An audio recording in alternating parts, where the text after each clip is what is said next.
Hello! Today's lesson is about it plus be plus adjective plus infinitive. A new teacher just started at my school. I gave her some advice. I said, it's a good idea to learn your students' names the first day. It wasn't difficult for me to remember my students' names. It isn't easy to find a parking space in the morning. It's really important to arrive early. It was pretty easy for me to make friends here. Everyone is very nice. Look at those sentences. It's a good idea to learn your students' names the first day.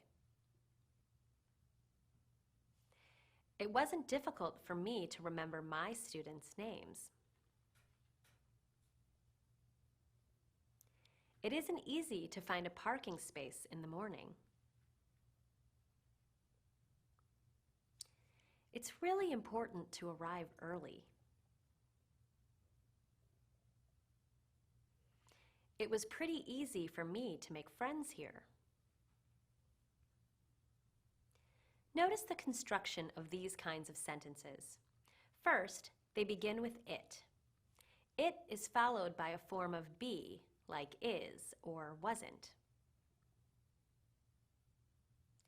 The verb be is followed by a noun phrase, like a good idea, or an adjective, like difficult.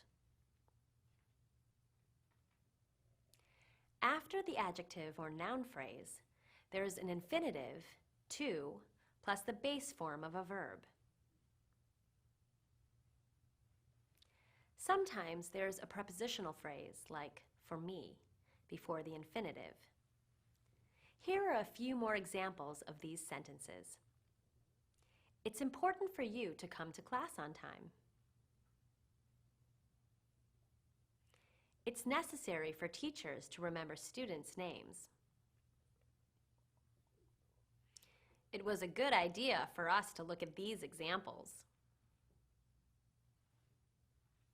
What do you think? What advice do you have?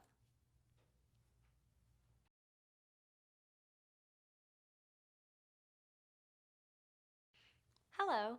Today's lesson is on present time clauses. My friend Scott called me today. He needs to buy a car. He wants to get a used car. I told him, before you buy a used car, you should go online and read reviews. You need insurance when you buy the car. After you get the car, you need to take it for regular service. Let's look at these sentences. Before you buy a used car, you should go online and read reviews. You need insurance when you buy the car. After you get a car, you need to take your car in for regular service. Clauses beginning with before, when, and after are called time clauses. These tell us the order in which events happen. There are two parts to these sentences. One is the time clause. The other is the main clause. Notice that the clause with before happens second. The clause with when happens at the same time as the main clause. The clause with after happens first. The order of the clauses doesn't change the meaning of the sentence. Let's take a closer look at forming time clauses. The time clause begins with before, when, or after. The verb is in the present form. The main clause can have a simple present verb, a present modal, or an imperative. What else do you notice? If the time clause comes first, we put a comma between the time clause and the main clause. If the main clause comes first, there is no comma. Here are a few more examples.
Hello. Today's lesson is about participial adjectives. I'm worried about my brother David. He fell off his bike and broke his arm. Poor David. He can't use his broken arm.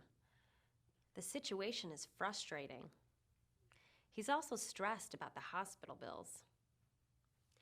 Let's take a closer look at some of those sentences. I'm worried about my brother David. The situation is frustrating. He's also stressed about the hospital bills. Worried, frustrating, and stressed are participial adjectives. Participial adjectives can be used to describe feelings. To review, participles come from verbs. Present participles end in ing. Most past participles end in ed, but some are irregular, as we'll see later. So when do we use an ing participial adjective, and when do we use an ed participial adjective? Let's look at these two examples. The situation is frustrating. David is frustrated by his situation. Let's look at the first example. Frustrating describes the situation. We use an ing participle to describe the cause. In the second example, frustrated describes David. We use an ed participle to describe the person. Let's look at some more examples of participial adjectives with ing. Some medicine labels are confusing. Waiting in the doctor's office is boring. Now let's look at some more examples of participial adjectives with ed. I'm confused by this medicine label. Manuel was bored waiting in the doctor's office. Some ed adjectives do not have an ing form, or the form isn't used very often. As I mentioned earlier, some past participles are irregular. Here are a few.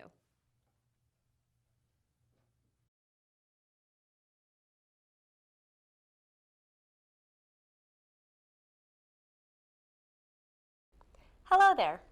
Today's lesson is about using can and can't for ability and possibility, and could for past ability.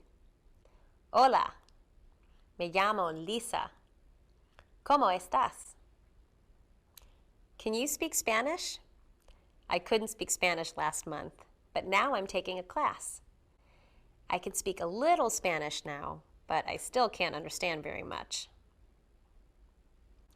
Can expresses present ability or possibility. It comes before the verb. The main verb is always in the base form.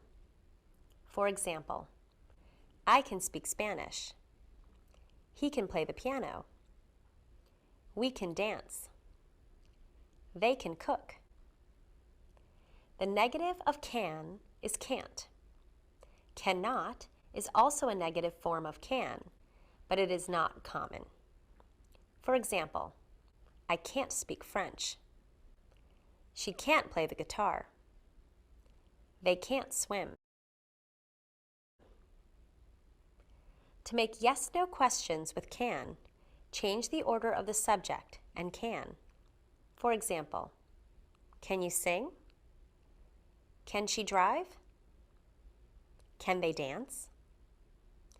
To answer yes, we can use short answers. Yes, I can. Yes, she can. Yes, we can. Yes, they can. To answer no, we can use short answers. We often use contractions with negative short answers. No, I can't. No, she can't. No, we can't. No, they can't. Could expresses past ability. For example, I could run fast in high school. Maggie could speak German when she was younger. Use could not or the contraction couldn't for the negative form. For example, I couldn't speak Spanish last month. To form yes-no questions, change the order of the subject and could. Could you speak English last year? Yes, I could. Or, no, I couldn't. Could you understand the difference between can and could before you watch this video? Can you understand it better now? Okay, time to go. Bye.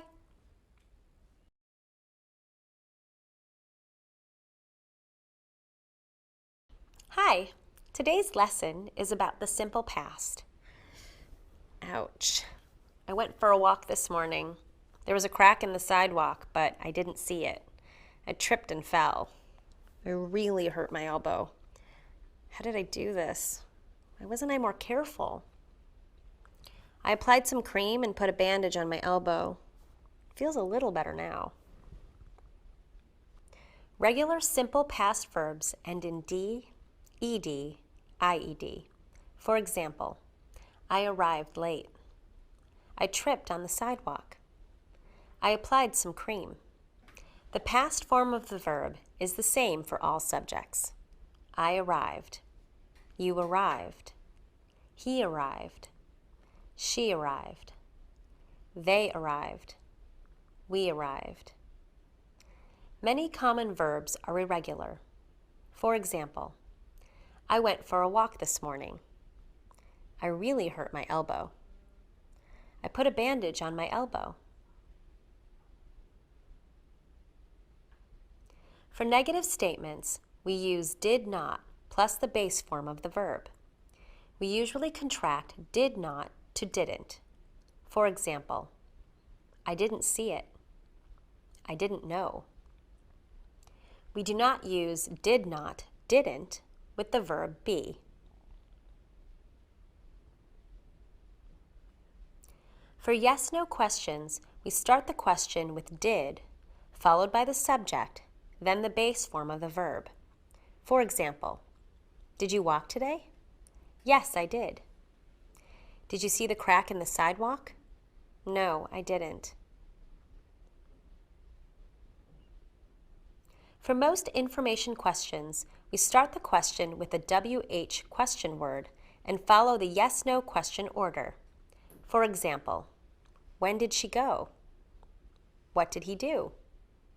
Who did you see? How did I hurt my elbow? Why did I do that? For questions about the subject, do not use did. Use statement word order. What happened? Who saw you? Not. Remember, the verb be is not like the other verbs. The verb be has different forms in the past. Do not use did or the base form of the verb for questions or negative statements with be. Say, were you there? Not. Say, I wasn't there. Not. Oh, I have to go. I called the doctor this morning about my elbow, but he was busy. Maybe he has time now. Bye.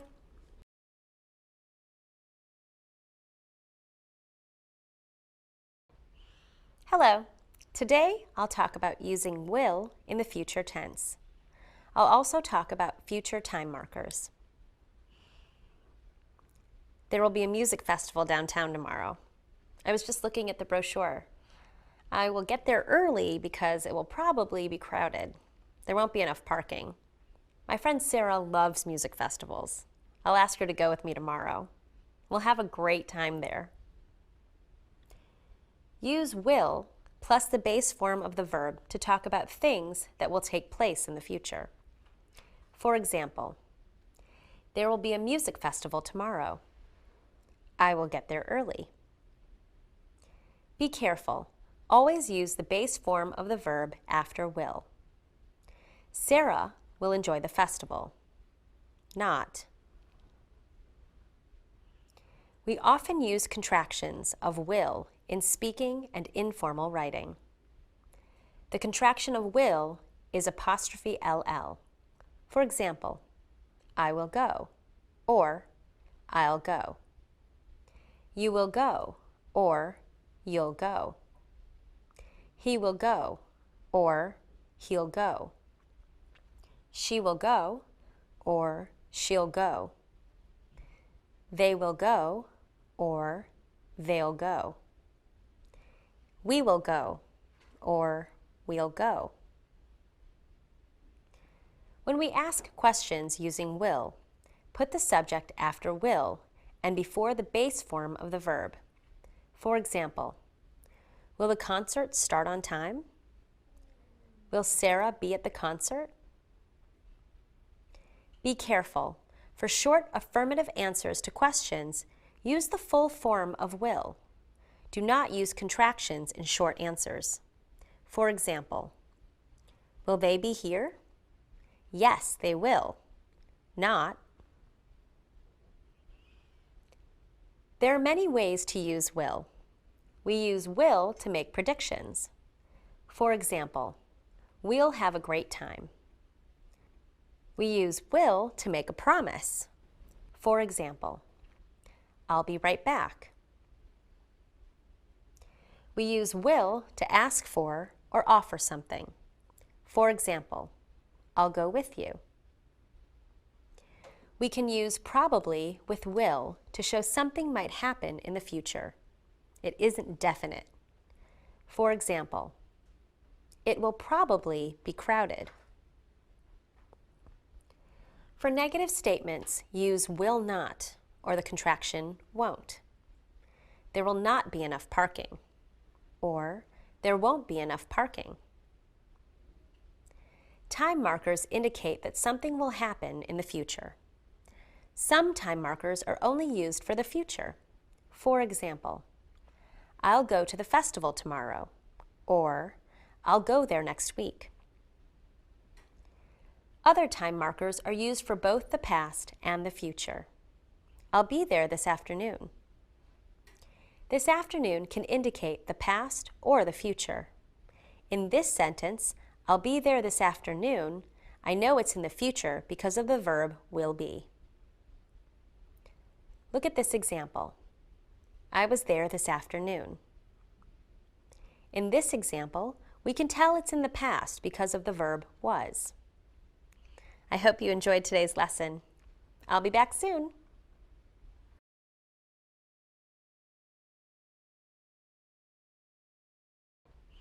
Hello. Today I'll talk about using will in the future tense. I'll also talk about future time markers. There will be a music festival downtown tomorrow. I was just looking at the brochure. I will get there early because it will probably be crowded. There won't be enough parking. My friend Sarah loves music festivals. I'll ask her to go with me tomorrow. We'll have a great time there.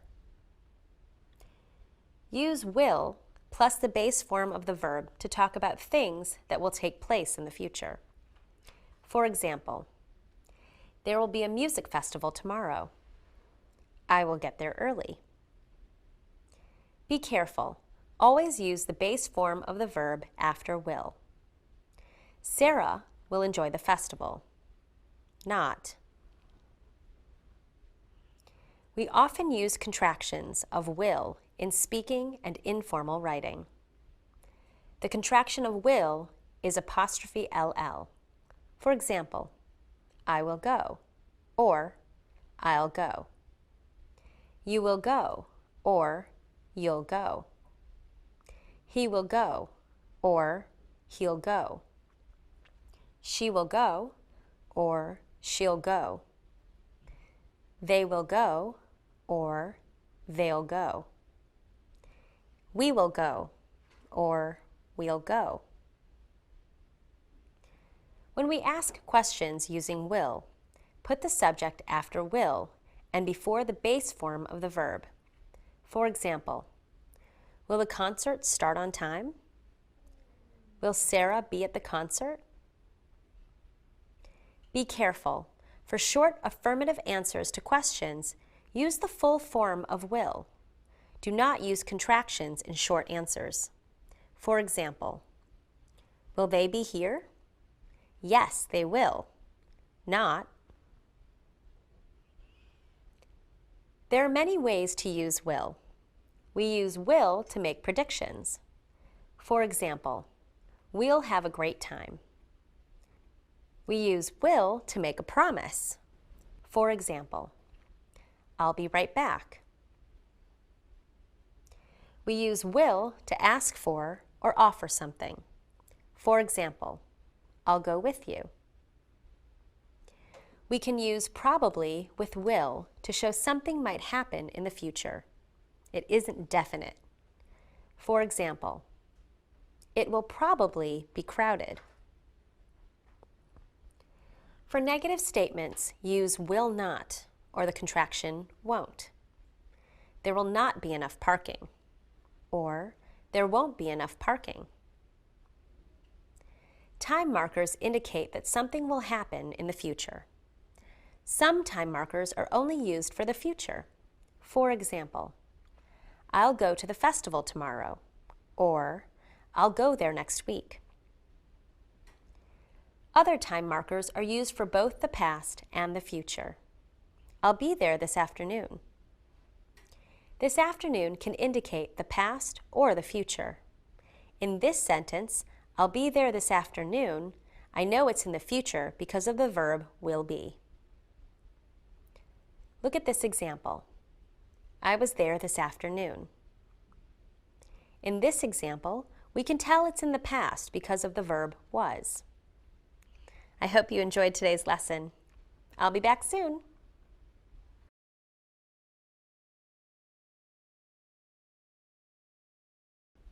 Hello there. Today's lesson is on using too many, too much, and enough before a noun. Ooh, there's too much sugar. Too much has a negative meaning. It means more than the right amount. For example, there's too much sugar. You gave me too much sugar. We use too much with non-count nouns. For example, the coffee has too much sugar. The coffee has too much milk. Too many has the same meaning as too much, but we use too many with a plural count noun. For example, there are too many cups of coffee. I ate too many cookies. This is a spoonful of sugar.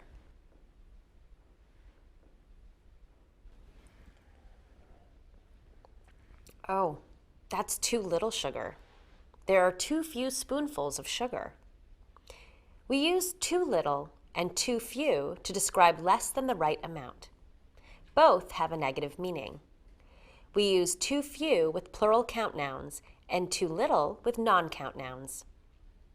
For example, there are too few parks in my city. I had too little time to finish the test. There isn't enough sugar. We can use enough with plural count nouns and non-count nouns. Enough means the amount you need. Not enough means less than the amount you need. Enough has a positive meaning. Not enough has a negative meaning.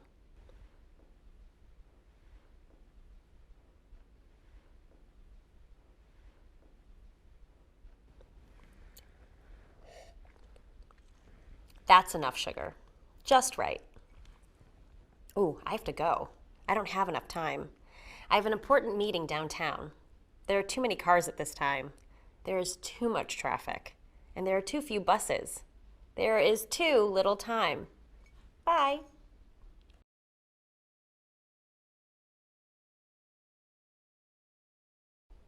Hi there. Today's lesson is about the present progressive and simple present. Look at this photo of two engineers. They usually work in an office, but right now they're working outside. They work is the simple present.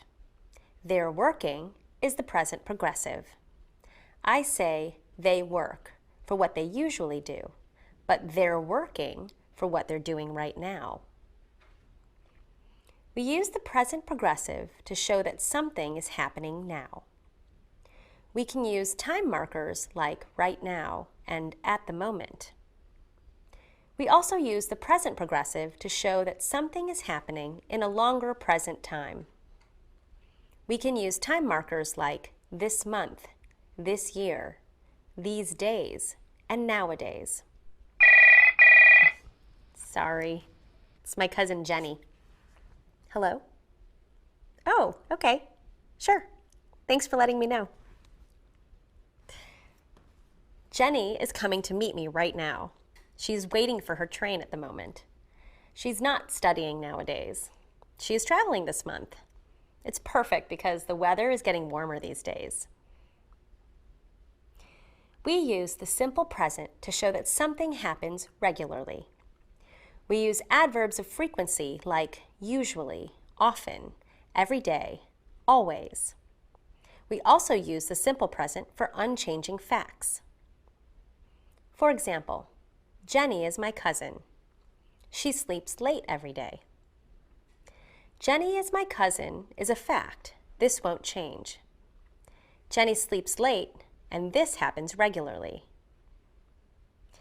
We use the simple present with adverbs of frequency to show how often something happens. Adverbs of frequency usually go before the verb. For example, Jenny usually visits me during her summer vacation. We hardly ever travel to another country. But be careful. Adverbs of frequency usually go after the verb be. We can say, Jenny is usually late to appointments, not. Some verbs do not describe actions. These verbs are called non-action verbs. These verbs describe states or situations like emotions, mental states, possession, or senses and perceptions. Use the simple present with non-action verbs. For example, I want Jenny to have a good time. I know a lot of interesting places and a great restaurant in my town. The food at the restaurant tastes great.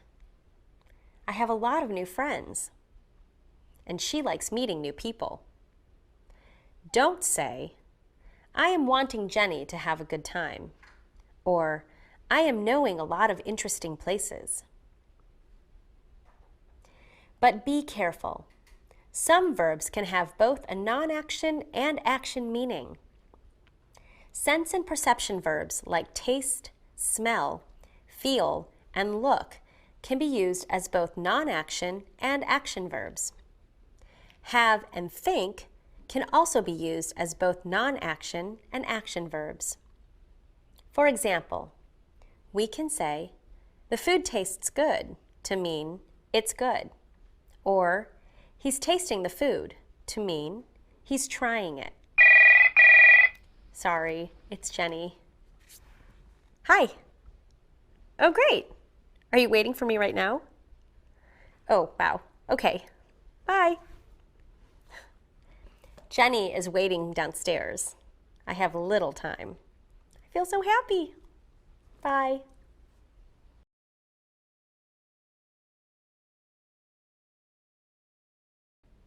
Hi. Today I'll explain how to express ability and possibility using can, could, and be able to. Can you waltz? Or do the tango? Are you able to do the foxtrot? These are all types of ballroom dances. Last week I went to my friend's wedding. I was embarrassed because I couldn't dance very well. All of the other guests could dance beautifully, so now I'm taking a ballroom dancing class. Next time I go to a wedding, I'll be able to show off my new dance moves. Use can or be able to show that somebody has the ability and or the possibility to do something. I can do the foxtrot.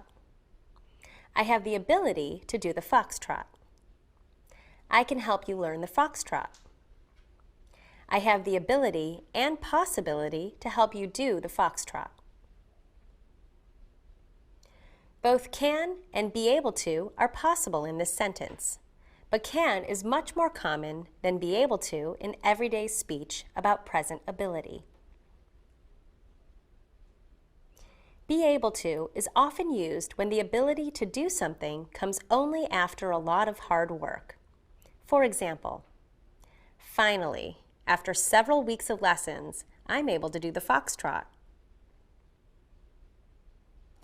For future ability or possibility, use can or will be able to.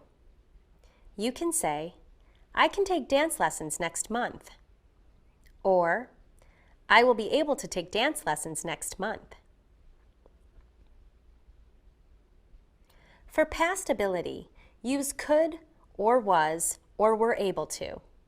For example, I couldn't dance well when I went to the wedding. Or, the other guests could dance very well. Can and could are modals. Remember the rules for modals. Modals are auxiliaries. We use modals with other verbs. Can and could are followed by the base form of a verb. Say, Brian can dance, not. Modals use the same form for all subjects. For example, I can sing. You can sing. She can sing. He can sing. They can sing. Or we can sing, not. To form the negative, use not after the modal. Do not use a form of do. For example, the negative form of Sarah can dance is Sarah can't dance, not. To form a question, place the modal before the subject. For example, can you dance? Not.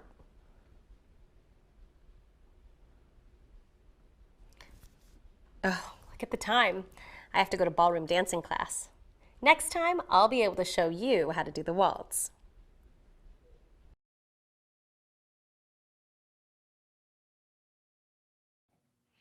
Hello. Today's lesson is about want and need with the infinitive in the simple present tense. I need to buy some new clothes. I want to get a sweater. I don't need to get a warm coat. It's not very cold here. My friend Tara just bought new jeans. They're a little tight, but she doesn't want to exchange them. She got a new dress, too. It was very expensive, and now she wants to return it. I need to buy some new clothes. I want to get a sweater. I don't need to get a warm coat. She doesn't want to exchange them. She wants to return it. We can use the verbs want or need with an infinitive in affirmative sentences. Remember, we form an infinitive with to plus the base form of the verb. I need to buy some new clothes. I want to get a sweater. She wants to return it. In these sentences, we have the verb want or need followed by the infinitive. Need to buy. Wanna get. Wants to return. We can also use the verbs want or need with an infinitive in negative sentences. Remember, we use doesn't want or doesn't need when the subject is he, she, or it. We use don't want or don't need with other subjects. I don't need to get a warm coat. She doesn't want to exchange them. Here we have the negative form of the verb want or need followed by the infinitive. Don't need to get. Doesn't want to exchange. Notice that we can also use a noun after want and need. I need clothes. She doesn't want the dress.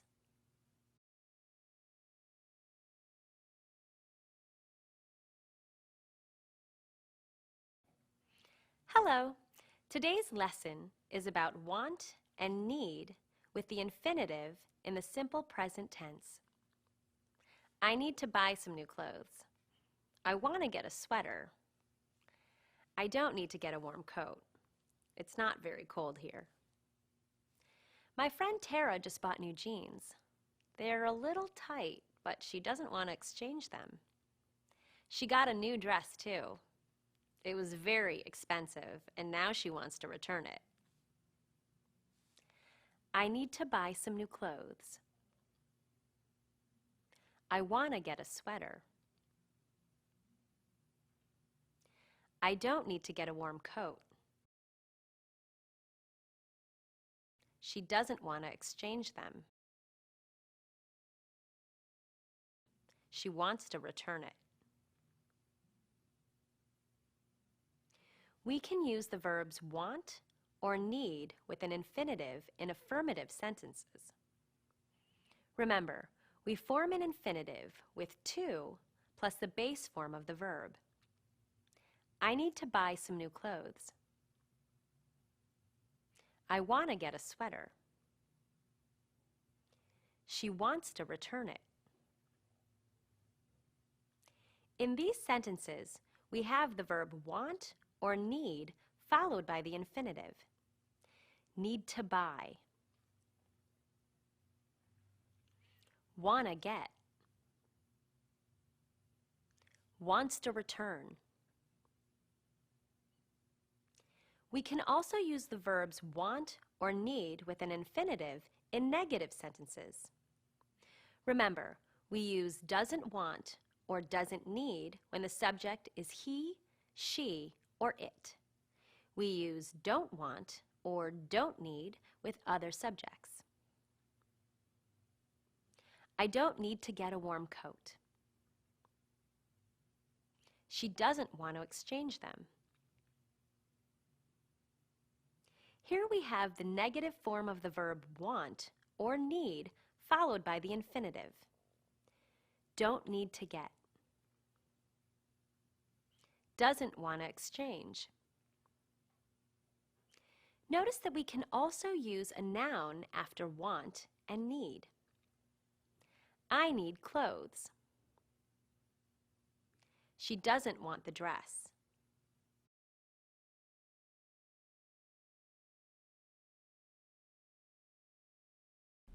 Hello. Today's lesson is on using the word to with an adjective. Wow, it's too cold in here. Do you want my sweater? Thanks. It's too big, but that's okay. We use to before an adjective to make it stronger. For example, it's too cold or it's too big. To with an adjective often has a negative meaning. We don't use it with positive adjectives like happy. For positive adjectives, we use very or so. I'm very happy. I'm so happy. Not. We often use to and an adjective to politely decline requests and invitations. For example, we can say we can't do something because it's too late or we're too busy. My friends are going out tonight, but I can't go. I'm too tired.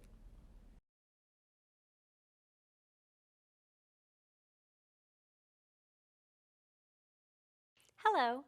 This lesson is about adverbs of manner. These are adverbs that show how or the manner in which someone does something. My friend Lauren has a daughter named Emma. Emma is a great kid. She does well in school. She learns quickly and she works hard. There's just one problem. Emma writes messily. Sometimes you can't read her writing.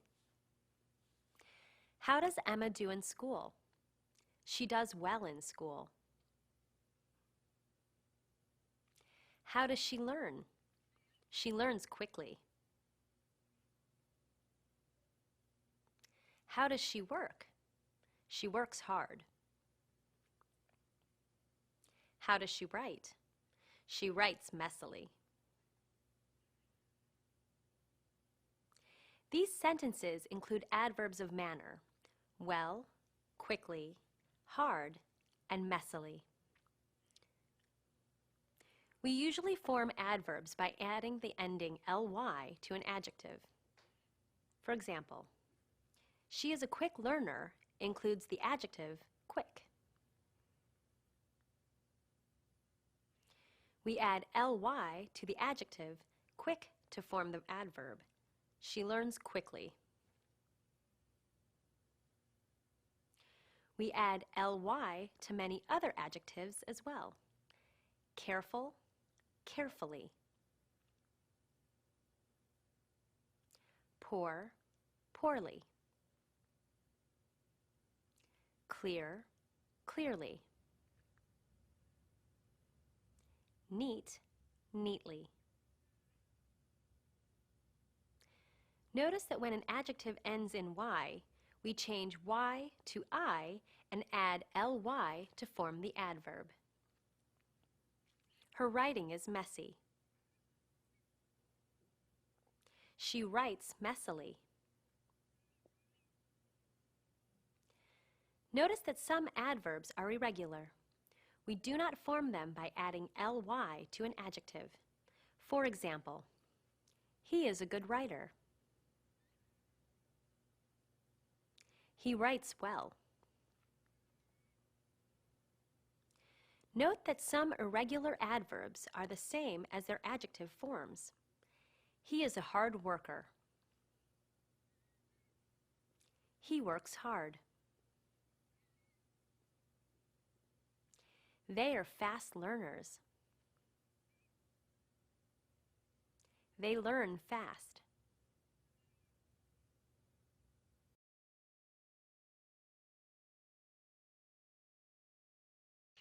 Hello, this lesson is about information questions with who. Sometimes who is the subject and sometimes who is the object in the question. When I started my job, I had a lot of questions. These are some of the questions I asked my supervisor. Who gives me my teaching schedule? Who teaches the Level 2 classes? Who do I call when I'm sick? Who can I ask about school policies? Who gives me my teaching schedule? Who teaches the Level 2 classes? Who do I call when I'm sick? Who can I ask about school policies? We can use who as the subject in information questions. Who gives me my teaching schedule? Who teaches the Level 2 classes? In these questions, we have who, the verb, and then the rest of the sentence. Notice that in these questions, we are asking about the subject of the question. Who gives me my teaching schedule? My supervisor gives me my teaching schedule. We can also use who as the object in information questions. Who do I call? Who can I ask? In these sentences, we have who, then a helping verb such as do or can, then the subject, then the main verb, and then the rest of the sentence. Note that in these questions, we are asking about the object of the question. Who do I call? You should call your supervisor. Notice that we always use a helping verb when the question is about the object of the sentence. We say, who do I call? And not,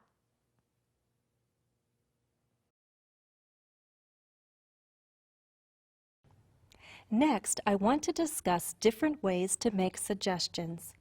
Here are some ways to make a suggestion to another person using why don't you and why not. We often make suggestions that include ourselves and the other person. We can use let's or let's not and why don't we? For either situation, we can start with how about. Notice that most of these take the base form of the verb, but how about takes the gerund, a base verb plus ing.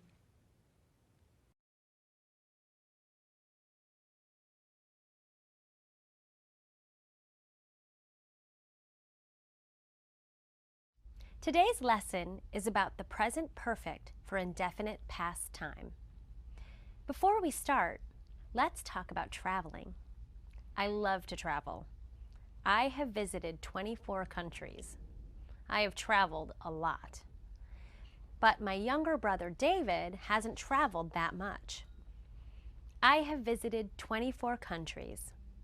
I have traveled a lot. But my younger brother David has not traveled that much. He has visited a few countries. We use the present perfect to express an indefinite time in the past. That means that we don't say exactly when the event happened.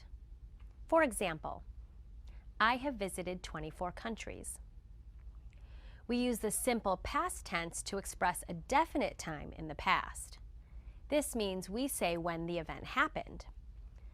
I visited Ecuador last year. We form affirmative statements with has or have plus the past participle. I have traveled a lot. David has visited a few countries. We form negative statements with has not or have not plus the past participle. David has not traveled a lot. My parents have not visited Peru.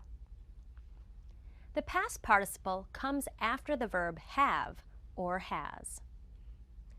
The past participle of regular verbs is the same as the past tense and end in ed, like traveled or visited. We usually use contractions or short forms in speaking and in informal writing. For example, I've is the short form of I have. He's is the short form of he has. Has and not contract to form hasn't. Have and not contract to form haven't. I've traveled a lot. He's visited only a few countries. David hasn't traveled a lot. My parents haven't visited Peru.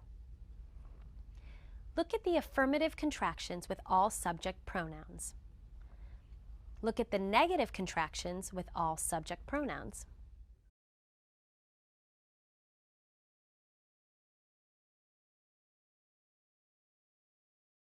I'm going parasailing next weekend. I've never done it before. My friend Yolanda is coming with me. She's never tried it either. We're both a little scared. Have you ever tried parasailing? Was it fun? Notice the adverbs. Have you ever tried parasailing? I've never done it before. She's never tried it either. Ever, never, and before are adverbs of time. We use them with the present perfect tense. Have you ever jumped from a plane? I've jumped 3 times. Ever means at any time in your life. We use it in questions. You can use a number in the answer. The opposite of ever is never. Have you ever jumped from a plane? No, I've never jumped from a plane. Or, no, I never have. Notice the word order. Ever and never go before the past participle.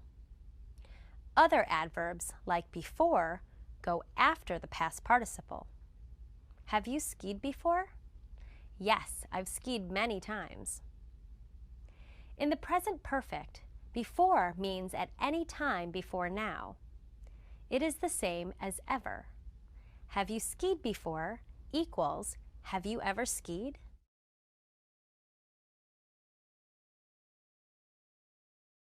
Hi! Today's lesson is about using sensory verbs with like. Sensory verbs relate to the senses. Some common sensory verbs include look, smell, feel, taste, and sound. I got a new drink from my favorite cafe. It's called a chai tea latte. It looks like coffee with cream, but it smells like tea. It's delicious. It tastes like cinnamon. We use like after sensory verbs to show that two things are similar. It looks like coffee. It smells like tea. It tastes like cinnamon. We often use look like to compare people or things. Here's a picture of my friends Matt and Leah with their daughter Julia. Julia looks a lot like her mother. She looks a little like her father. We use a lot or a little before like to show the degree of similarity. She looks a lot like her mother. They look very similar. She looks a little like her father. They don't look very much alike. Uh-oh. What's that noise? It sounds like an alarm. Wait, maybe it's a phone. It sounds a little like a phone. Someone has an unusual ringtone.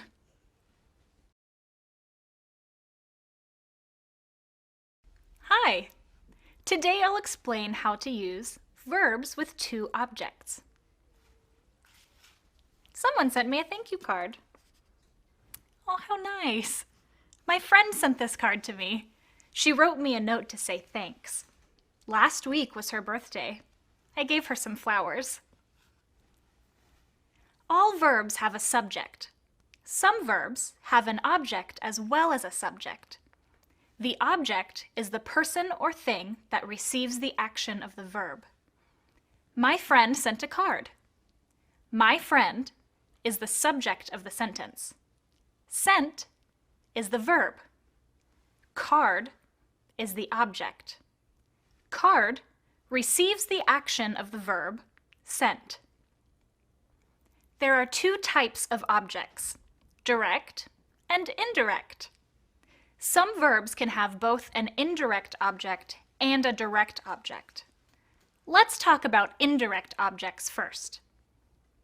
An indirect object answers the questions for whom or to whom. An indirect object can be a noun or a pronoun. Let's look at some examples. Jane bought her sister a dress. Who did Jane buy a dress for? Her sister. Her sister is the indirect object. In this case, the indirect object is a noun. Tom wrote me a message. Who did Tom write a message to? Me. Me is the indirect object. In this case, the indirect object is a pronoun.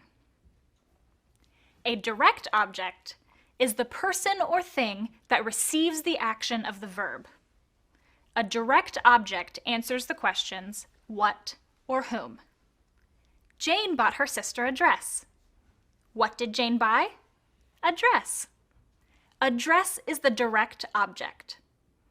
Tom wrote me a message. What did Tom write? A message. A message is the direct object. A sentence can have a direct object without an indirect object. Alex invited me. Whom did Alex invite? Me. Me is the direct object. I called my parents. Whom did I call?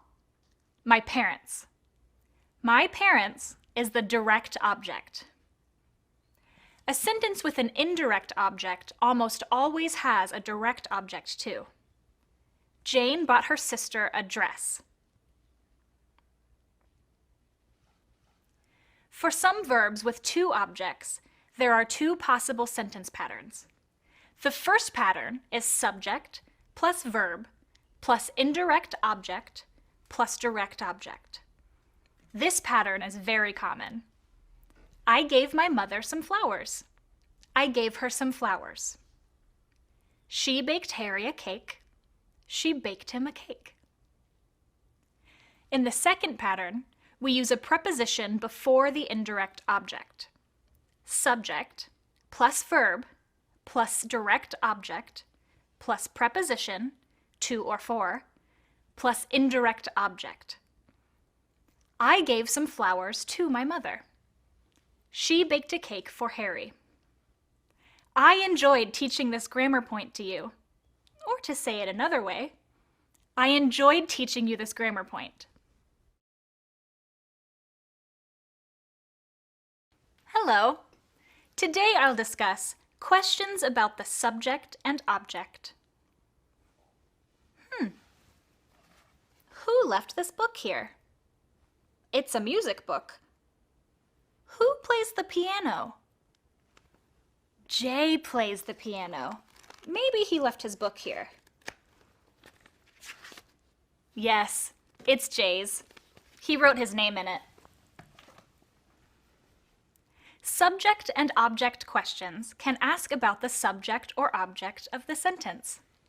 Let's look at questions about the subject first. Who left this book here?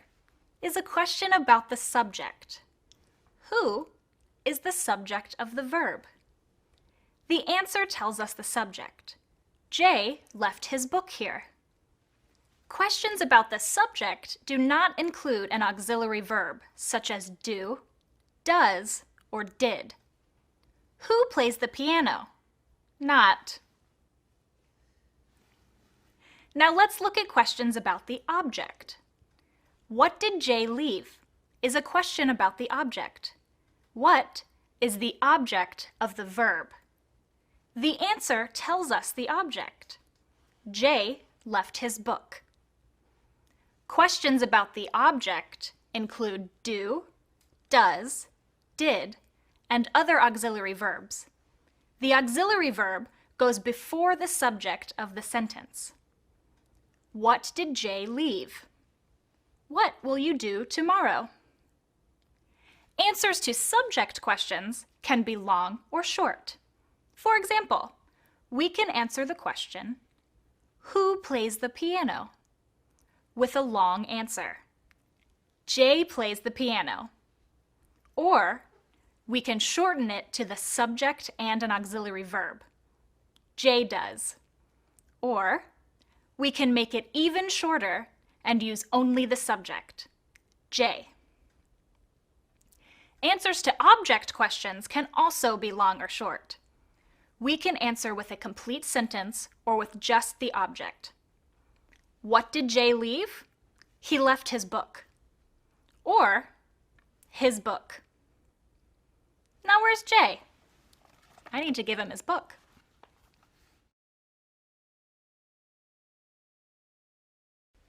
Hi!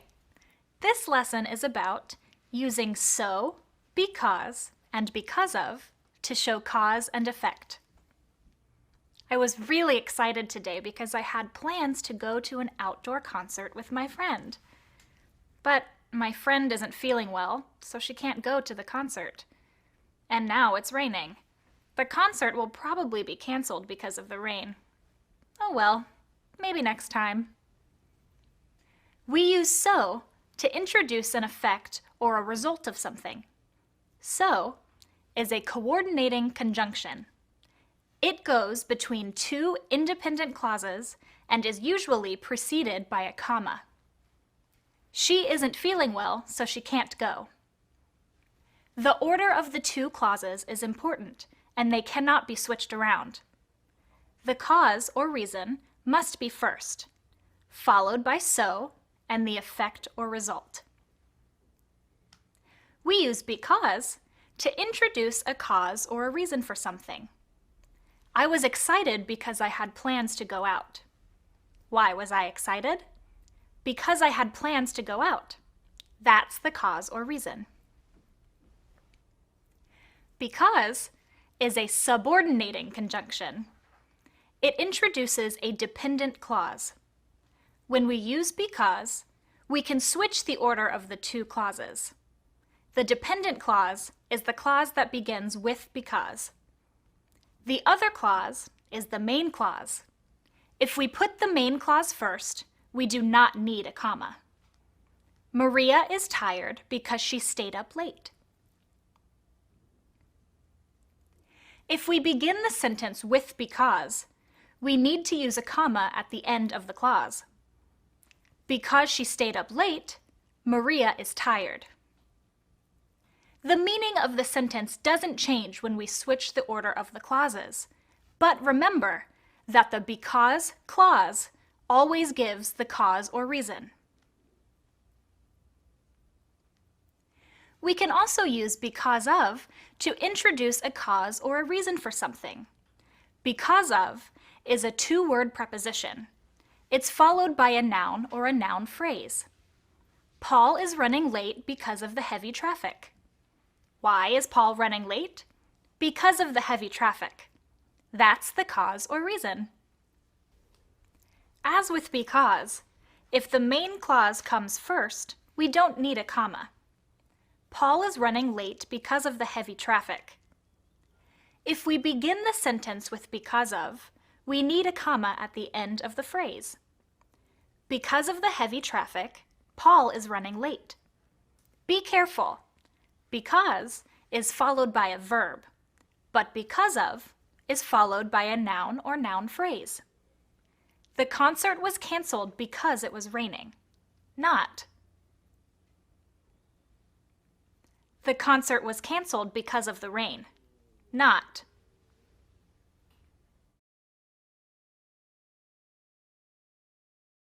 Hello! Today's lesson is about adverbs and adverbial phrases of place. I'm trying to find the art museum. I think it's somewhere on Main Street in the middle of the block. I believe it's near the Science Museum. Oh, yes, here it is, right between the Science Museum and the park. The art museum has a beautiful garden outside behind the main building. There's a special exhibit in the garden. There are also some amazing exhibits inside the museum. The classical works are on the first floor. The modern paintings are upstairs. Adverbs and adverbial phrases of place tell where something is or where it happens. These expressions usually come at the end of a sentence. Look at these examples. There are some nice paintings upstairs. The garden is outside. We have a lot of museums nearby. Adverbs of place that end in where give the idea of a location without expressing the specific location. The museum is somewhere around here. I'm not sure exactly where it is. I can't find my keys anywhere. I can't find them in any specific location. Adverbial phrases of place usually include a preposition. The art museum is on Main Street. There's a new exhibit at the museum. It's the best museum in the city. It's in the middle of the block. We can use adverbs and adverbial phrases of place in the same sentence. Look at these examples. I'll meet you at the entrance downstairs. You can find interesting places everywhere in this city. Okay, so I found the art museum on this map, but where is the zoo? I think it's nearby.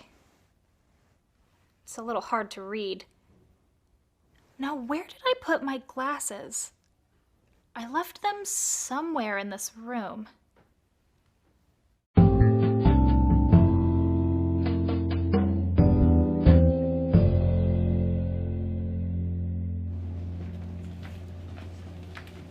Hi, Mario. It's good to see you. When did you arrive in town? A few hours ago, just in time for our meeting this afternoon. How are you doing? I'm good, thanks. What are you doing these days? Are you still in Quito? Yes, but my wife and I are looking for a new house. She's 6 months pregnant, so we really need to find a bigger place. Oh, wow, that's so exciting. Congratulations. Thanks. I've been busy. I'm taking an online class now, too. Oh, yeah? What kind of class are you taking? A programming class. I'm learning a lot about computer software. That sounds interesting. It is. So what's going on with you? Well, I'm taking a class too.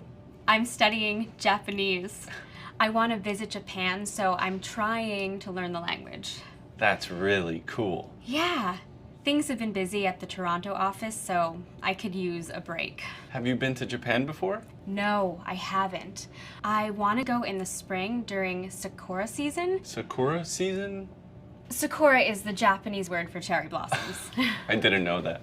Yep. The cherry blossoms bloom around that time and they only last for a couple of weeks in each city. It's supposed to be a fun time to visit. Sounds amazing. What part of Japan are you going to? I plan to fly into Tokyo and will spend a few days visiting different parts of the city. I also hope to visit Kyoto. I want to see all of the shrines and temples. Sounds great. Take lots of pictures. Definitely.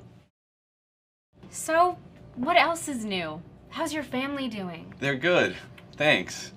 I am a little worried about my brother Eddie, though. He quit his job when his office moved to another city. Really? I thought he liked his job. He did, but he didn't want to drive 2 hours to get to the office. Oh, is he okay? Yeah, he's fine. But he was pretty upset when he first heard the news. That's too bad. So, what's he doing? He's living with my parents now, and he's looking for a new job. Well, I'm sure he'll find something soon. Thanks. I think so too. So, what's going on with you? How's your husband doing? Mark is doing well. He started his own business after he lost his job at the bank a while ago. I'm sorry to hear that. But wow, I mean, good for him. What kind of business? A cafe. That's a big change. It is. But he's an amazing cook, and he took some business classes before he opened the cafe. I'm happy for both of you. It's a lot of work to own your own business. Yeah, it is. I'm helping him when I can, but I have my job at TSW too, and our 10-year-old son, and our dog. I don't know how you do it all, Sarah. I don't know either. We're having fun, but I don't sleep a lot. Well, with my new baby coming in a few weeks, we both won't be getting any sleep. Do you have any plans for tonight? It is Friday after all. Do you want to go sightseeing? There's always something interesting to see. Sorry, I have plans. I'm meeting an old friend. Why don't we do something tomorrow? Sure. What do you want to do? Let's go on a tour. Why don't we try one of those bus tours? Okay, that sounds great. I think there's a bus tour that starts in Chinatown. Why don't we meet there? Okay. Oh, and I want to get my mother-in-law something. Do you need to go souvenir shopping too? Let me see. Wow, that's a lot of keychains. Wait. So you don't need to go. No, we can go. Let's go after the tour. I need to get something for my husband and son. But who are all those souvenirs for then? They're all for me, Mario. Oh, right. Okay. After we go souvenir shopping, do you want to go to dinner? My husband told me about this great restaurant in Chinatown. Sounds like a plan. He is a chef now, after all. Why don't I make a reservation? Oh, my goodness. What? They're completely booked. We can get a reservation next month if you want to go then.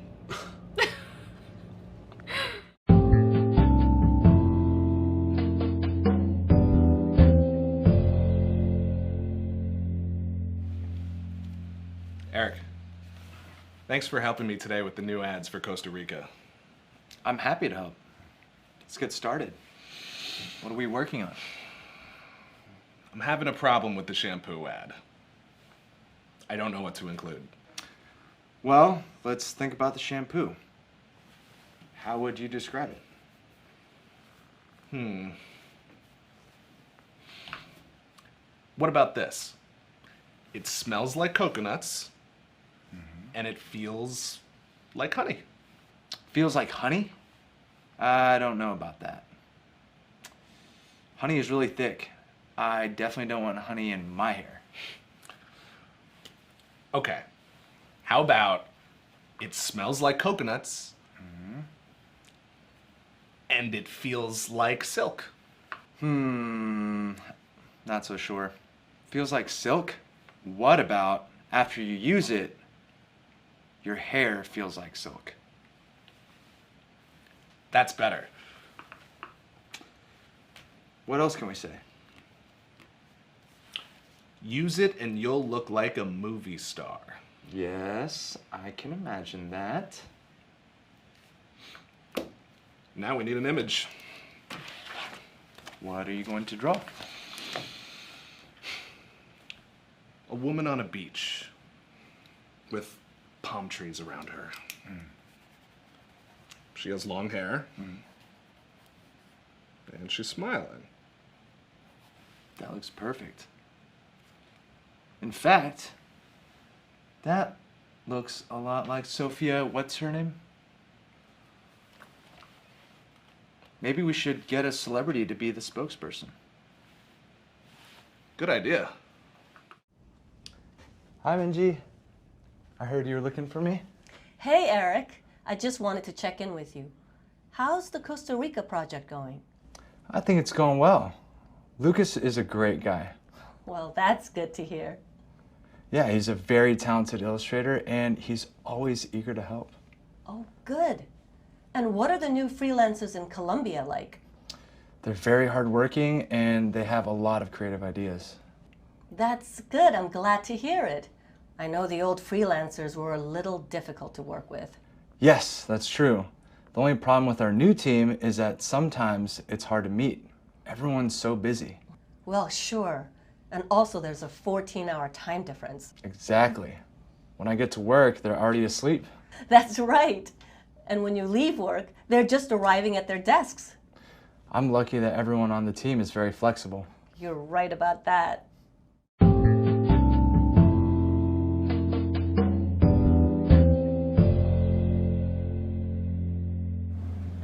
Hi, Sarah. How was your weekend? Did you do anything fun? Yes, I did. It was exciting, actually. Yeah? Why? What did you do? On Saturday, I went sightseeing with Mario. We took a bus tour around the city. We saw so many cool things. Fun. It was. The city has so many interesting neighborhoods. I know. I took a bus tour the last time I visited. I loved it.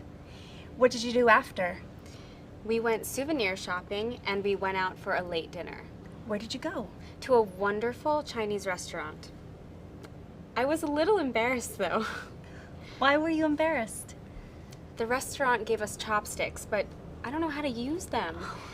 I kept dropping my food. Finally, the waiter brought me a fork. Chopsticks can be tricky. Anyway, it sounds like it was a great day. It was. What did you do on Sunday? On Sunday, I had brunch with some friends and went to an art museum. I'm tired today. I'll bet. Try to do something relaxing tonight. Well, I don't know if you'd call it relaxing, but I'm going for a run after work. Oh, okay. And then I'm gonna work out at my hotel gym and go for a swim. Sarah, all of your relaxing is making me tired. How was your weekend? It was exciting. On Saturday, I went sightseeing and then I went souvenir shopping. Oh, fun. And on Sunday, I had brunch with some friends. I'm tired today. I'll bet. Try to do something relaxing tonight.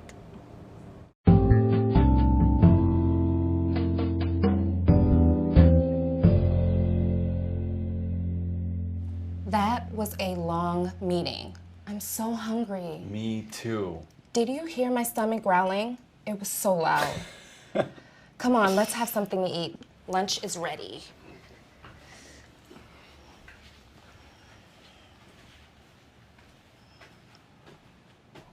Great. So, how long have you lived in New York, Mandy? I was born here. I've never lived anywhere else. Wow, you're a true New Yorker.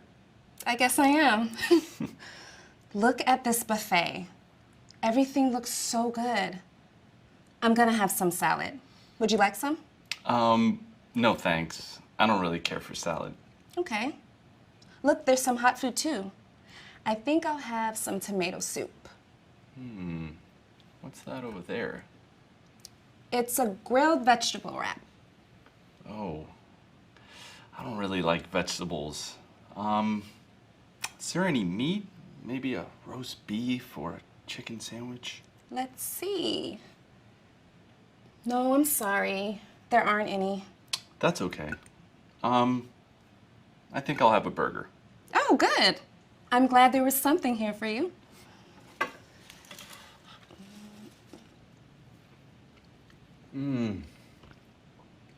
Delicious. I love hamburgers. You know, I think that's a veggie burger, Mario. Really? It's good. I guess I do like vegetables.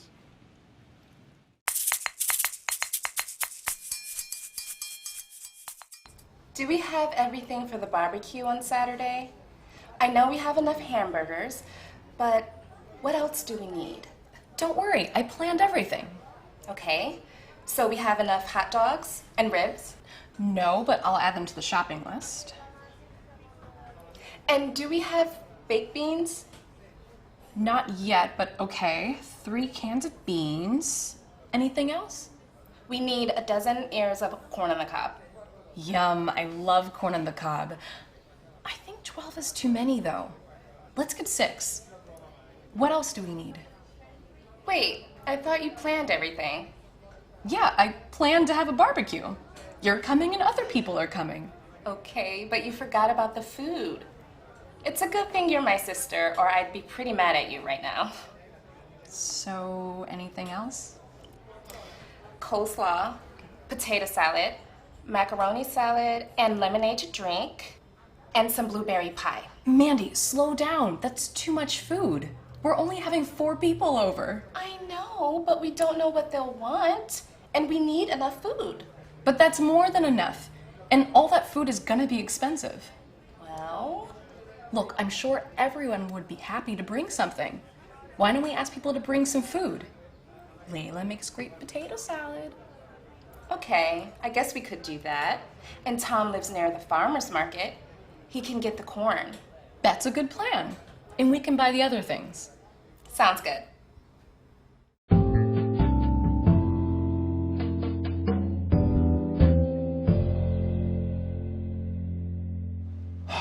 Thanks for meeting to get ready for the presentation, Lucas. There's a lot to do. No problem, Eric. We worked so hard on the shampoo ad, so of course we want everything to go well. Right. Speaking of which, I'm actually having a technical issue. I want to show our presentation, but I can't get anything to play on the screen. It won't connect. What should I do? Okay. I've had this problem before. First, I think you should close the presentation and unplug the cable. Uh-huh. Okay. Ouch! I just hit my head really hard. Are you okay? Yeah, I'm fine. Okay. Now restart the computer. Should I try to connect to the screen again? No, not yet. Plug the cable into the computer first. Okay, I understand. Now try to connect to the screen. Do you see your desktop on the screen? Yes, I do. Okay, good. Now you should start the presentation. Turn on the sound to make sure it's working too. Got it. It's working. Great! So, what about the people who are joining us online? Do they have the latest software? I'm not sure. We should probably send everyone an email so they can download it before the meeting. That's a good idea. And we could include a link to the website in the email so they can just click on it.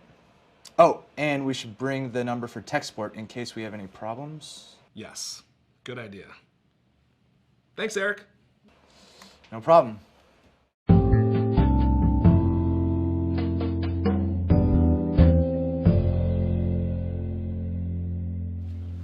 Lucas, we need to organize a meeting tomorrow with the owners of a new beach resort in Belize. They want to work with us on their new campaign.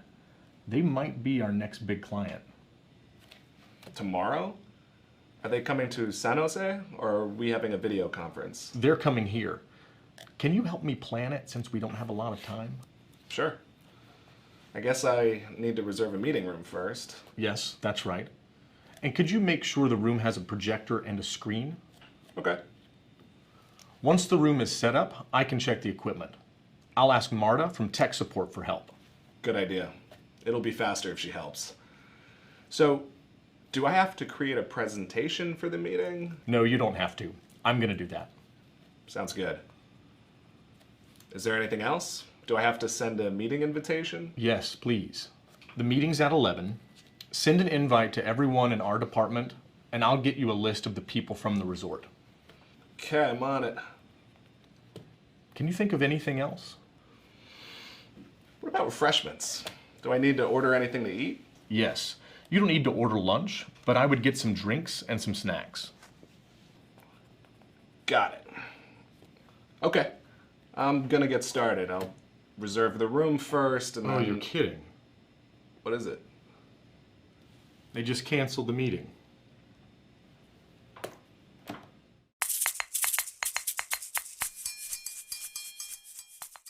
How's your salad, Sarah?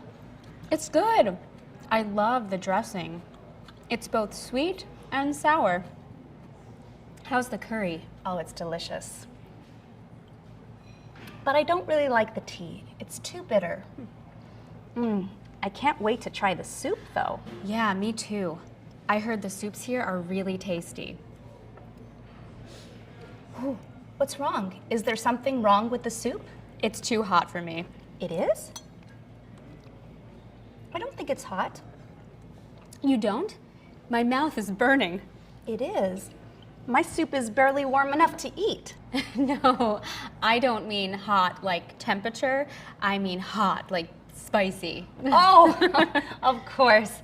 I love spicy food, so I didn't think about that. Actually, I don't think it's spicy enough. Wow. Yeah, well, spicy food is not my thing. So what is your thing? I like to snack. And yes, I know it's not good for me.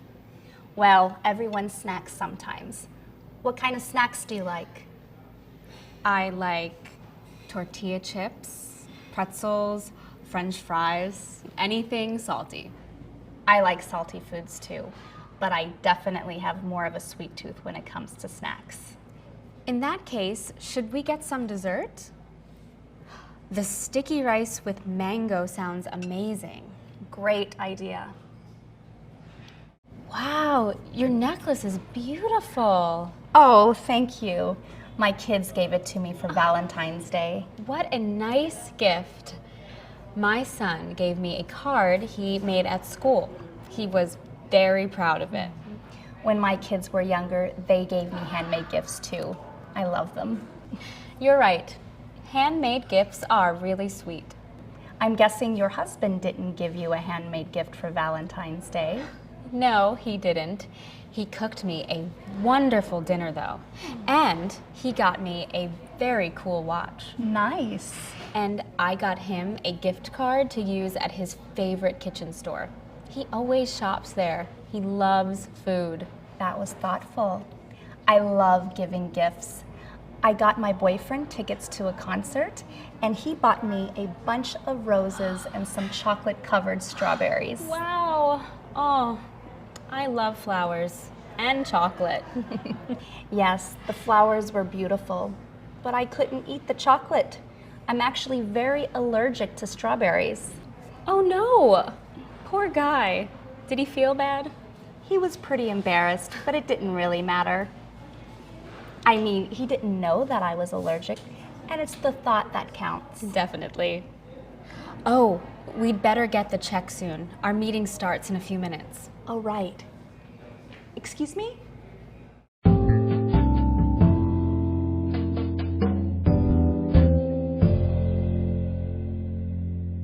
Hey, did I tell you I'm going to a meeting in Mexico City next week? Yes, you did, and I'm so jealous. I'm interested in learning more about Mexico City. I've been to Mexico, but only to some of the beach resorts. It's a wonderful city and it has so much history. I go a couple of times a year for meetings, and the team always plans some interesting activities for us.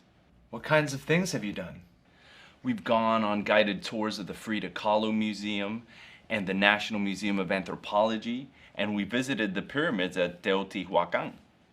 That sounds fascinating. Yes, it was. Here, I'll show you a picture. Wow, that's so cool. They're some of the biggest pyramids in the world, and no one knows who built them. You can even take a tour of the pyramids in a hot air balloon. I really want to do that sometime. I definitely have to go. Do you have anything fun planned for this visit? Yes. We talked about going to a restaurant where every dish on the menu includes insects. Huh. That's unusual. I'd be a little worried about eating something like that. I've heard they're very tasty. I'm actually pretty excited about trying them. Okay. I look forward to hearing all about it. You bet. I'll send you some pictures too. You like to travel, right, Eric? I love to travel, but I'm not interested in visiting the touristy places. I prefer places that are not well known. In fact, I have a long list of places I want to visit. Like where? I'd love to go to a place called the Door to Hell. The Door to Hell? That doesn't sound very safe. Where is it? In Central Asia. Okay, I need to look this up. What's it like? It's this big crater, you know, a huge hole in the ground. It's always on fire. On fire? Wow. Why do you want to go there? I don't know. It's just so different. There's no other place on Earth like it. It's in the middle of the desert. Gee, I wonder why it's not well known. Okay, so now you got me curious. What other places would you like to visit? I'd like to visit Patagonia. Patagonia, that's in Chile and Argentina, right? That's right. There are glaciers and caves where you can see ancient animal bones. I'd like to go soon. I'd hate to go after it gets even more popular. I think you and I have different ideas about what popular means, Eric. Well, I should be going now. I need to get ready for my trip to Mexico City. I still have so much to do. Sure. I'll talk to you soon, Mario.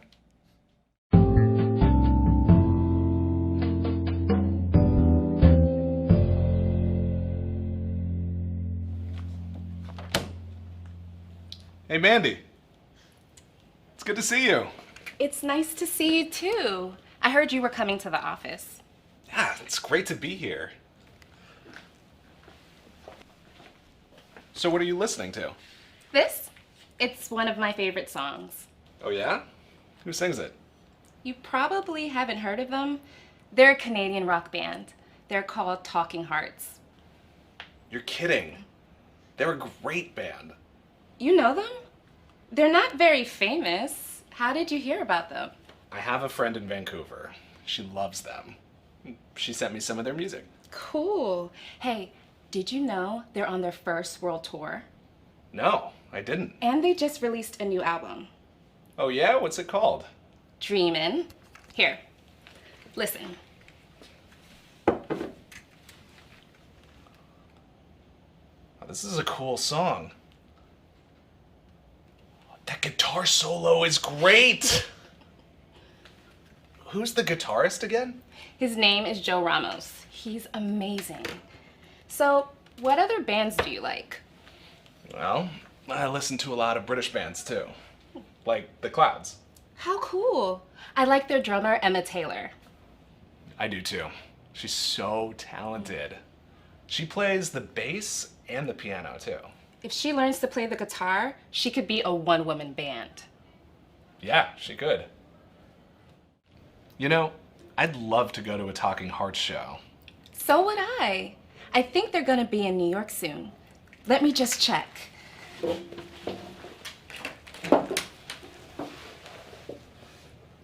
Cool. There are a few shows this week. Will you be in town all week? Yes.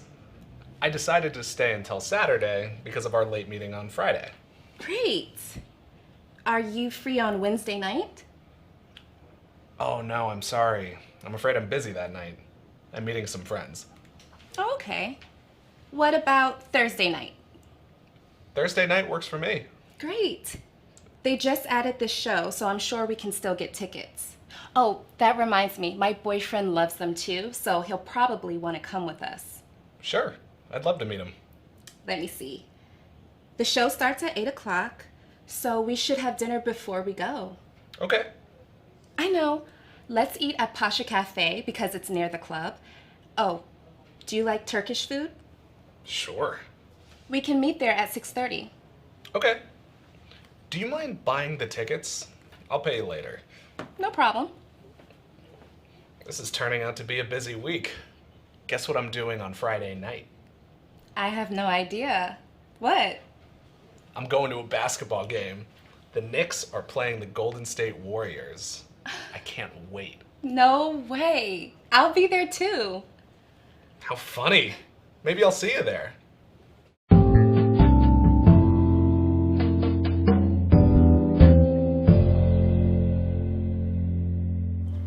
Hi, Alba. How are you? What are you doing out here? Oh, hey, Teo. I'm meeting Mario. He's on his way here from his hotel. Of course. There's a team meeting this afternoon, right? Yes, there is. Oof. It's only Monday and I'm already exhausted. Busy weekend? Yes, but not in a good way. My cousin's apartment flooded during the storm yesterday, so now she's staying with me. Oh, I'm sorry to hear that. Thanks. I'm helping her clean up. Her apartment is a mess. How terrible. I know. And unfortunately, a lot of her furniture was ruined. She's gonna go furniture shopping next weekend, so I told her I would help her with that too. That's really good of you. She has a ton of things to buy. Like what? What does she need?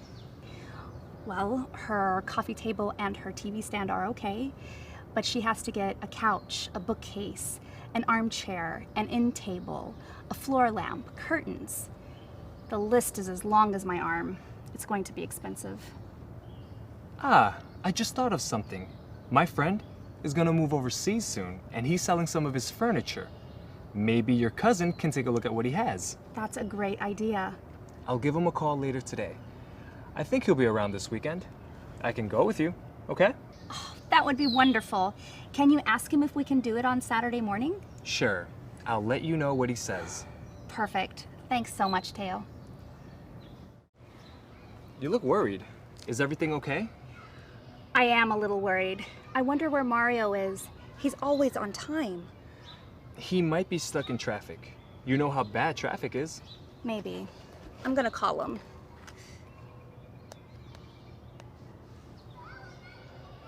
That's strange. I can't understand why he isn't answering his phone. When was he supposed to be here? Half an hour ago. And does he know which building to come to? Maybe he got lost. No, I sent him a message with our new address. Hi, Alba. Sorry I'm late. Oh, hi, Teo. Hi, Mario. Mario, we were worried. Are you all right? I'm fine. You'll never believe why I'm late.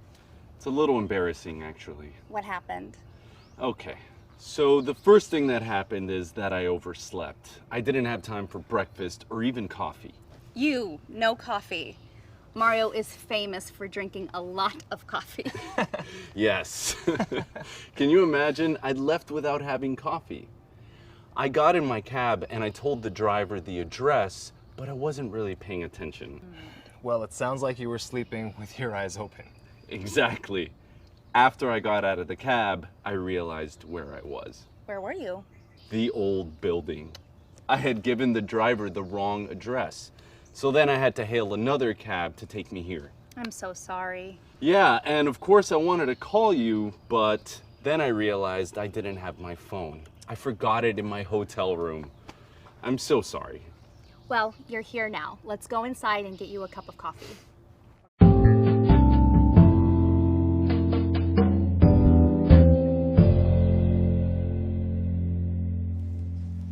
Hello.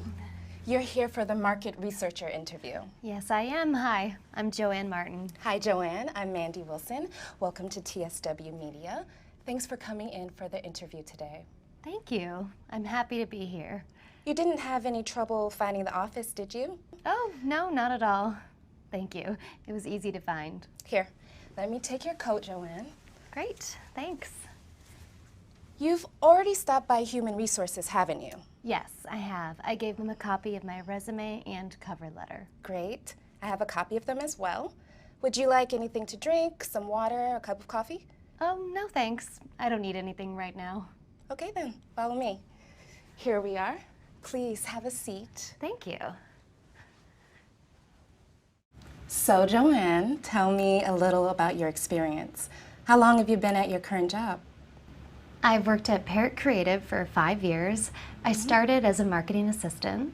Oh, yes, I see. The head of the marketing department really liked my work, and after a year, I became a market research analyst. That's great. And how do you like working for Parrot? I really enjoy it, but they are a smaller company, and I'm ready for a bigger challenge. I'm looking to grow my career. That makes sense. Have you ever managed a team? Yes, I have. I've managed 2 small teams since I became an analyst. I also train new employees. Great. And what's the hardest part of being a team leader? Well, for me, it's having to resolve all the problems that come up. Problem solving can be tough, but it's a really important part of my job. Do you have an example? Sure. My last project involved new branding for a small airline. We had very demanding deadlines. Deadlines can be tough. My team worked really hard, but they were stressed out. I was able to hire some extra freelancers so that we can meet those deadlines. And did you? Yes, we did. And the team was much happier. What have you felt the proudest about? On my first project as a team leader, the client kept changing their minds, and we were really frustrated. Yes, I can imagine. But we were still able to come up with a really creative marketing campaign, and the project turned out better than anyone expected. We even won a few awards. That's impressive. Thank you. It sounds as though you've enjoyed your work at Parrot. So what would you say are your strengths? First, I'm very creative. I always come up with new ways to do things. That's important. And second, I welcome feedback, and I use it to make my work better. I think that's very important. Can you give me an example? How have you used feedback? Sure. When I start a new marketing campaign, I share my ideas with my colleagues and I ask for feedback. I use their ideas to make the campaign better. That sounds great. And have you ever been in any difficult situations at work? Yes, I'm sure most people have. I've had to deal with conflict among team members. I see. So how have you dealt with conflict? Can you explain? Sure. Well, I noticed that 2 people on my team weren't working together well, and I spoke to each of them privately. Did that help? Yes. I found out what was going on, and I was able to help each of them understand the other person's point of view. I believe it made a big difference. I'm sure it did. Now, tell me about something that you still want to improve about yourself. For example, are there any work skills you're still working on? Yes, I've worked hard to manage my time better. Time management is often a problem. What have you done specifically? Well, for me, the problem is that I can always see ways to improve what we've done. I've had to accept that sometimes our work is fine as it is. I just don't have the time to make it even better. Oh. I've learned that it's okay to sometimes let things go. That's a hard lesson to learn. Well, Joanne, it's been wonderful talking with you. We'll contact you very soon with our decision. Thank you, Mandy. It was a pleasure.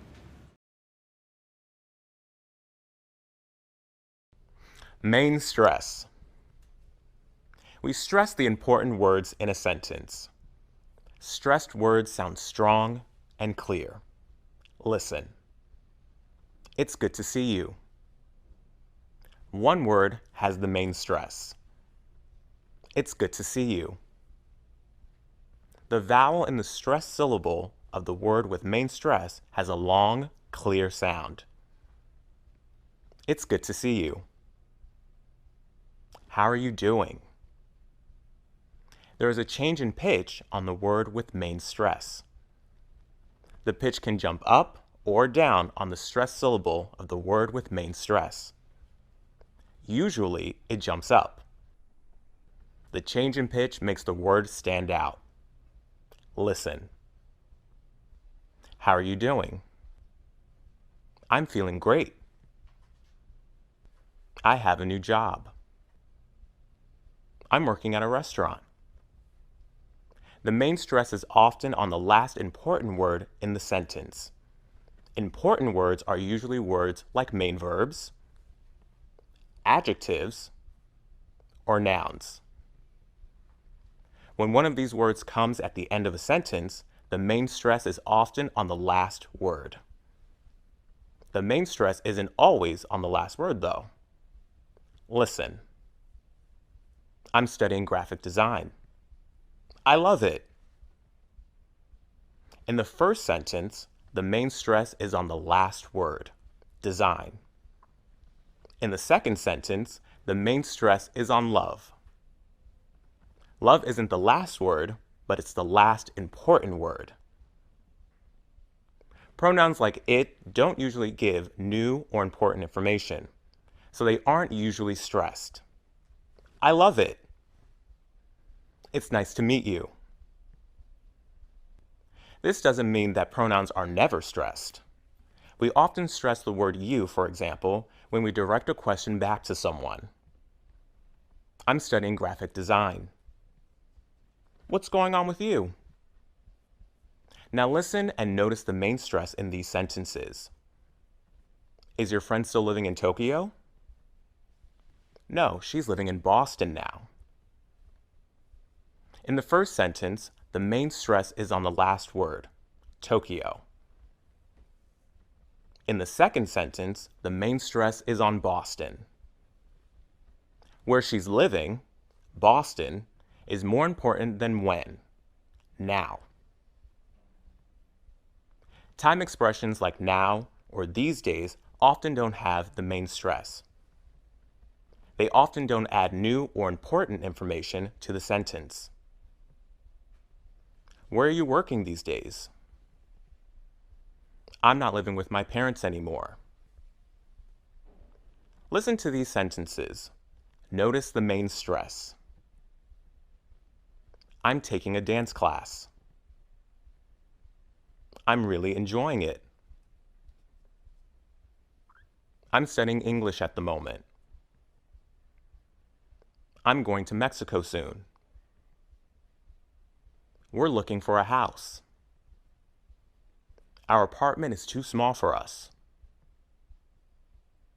Now listen and repeat. Click on pause after each sentence. I'm taking a dance class. I'm really enjoying it. I'm studying English at the moment. I'm going to Mexico soon. We're looking for a house. Our apartment is too small for us.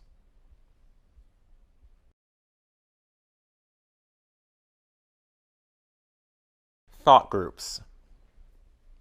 When we speak, we group words together into thought groups. A thought group can be a whole short sentence. For example, thank you, or part of a longer sentence.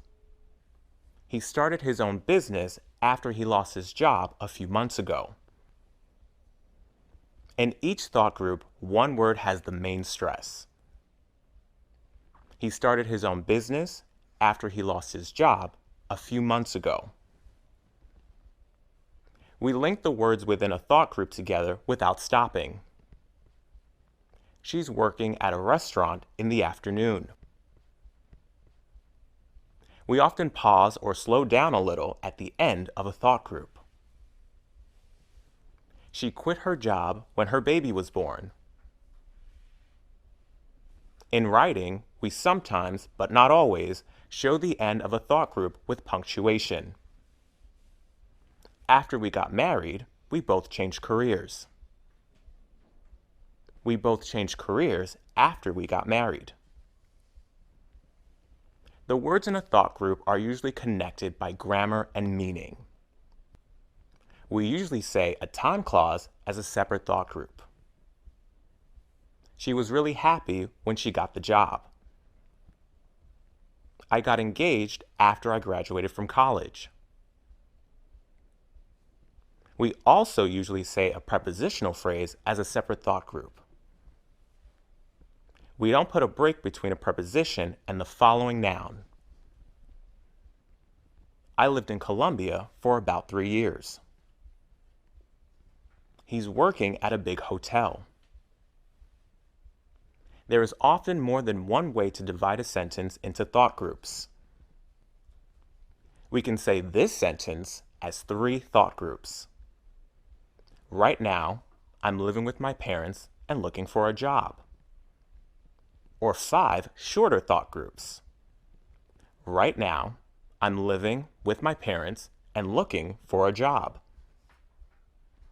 Dividing a long sentence into thought groups can make it easier for the listener to understand. Notice how we divide a phone number into groups to make it easier to follow. 635-874-9126. Grouping words into thought groups can make a long sentence easier to follow or to say. Listen. Notice how the sentences are divided into thought groups. I studied English for 2 years before I came here. He got a job at a bank when he finished school. We adopted a dog after we moved to a bigger house.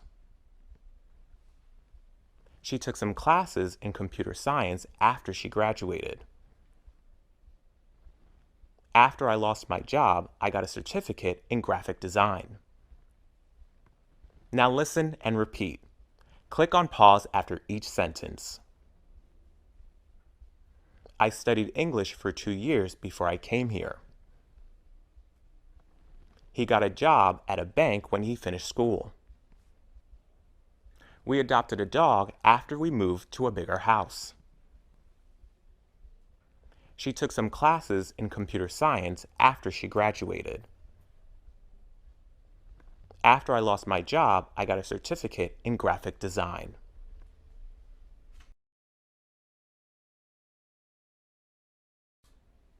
The letter S. The letter S usually has the sound S or Z.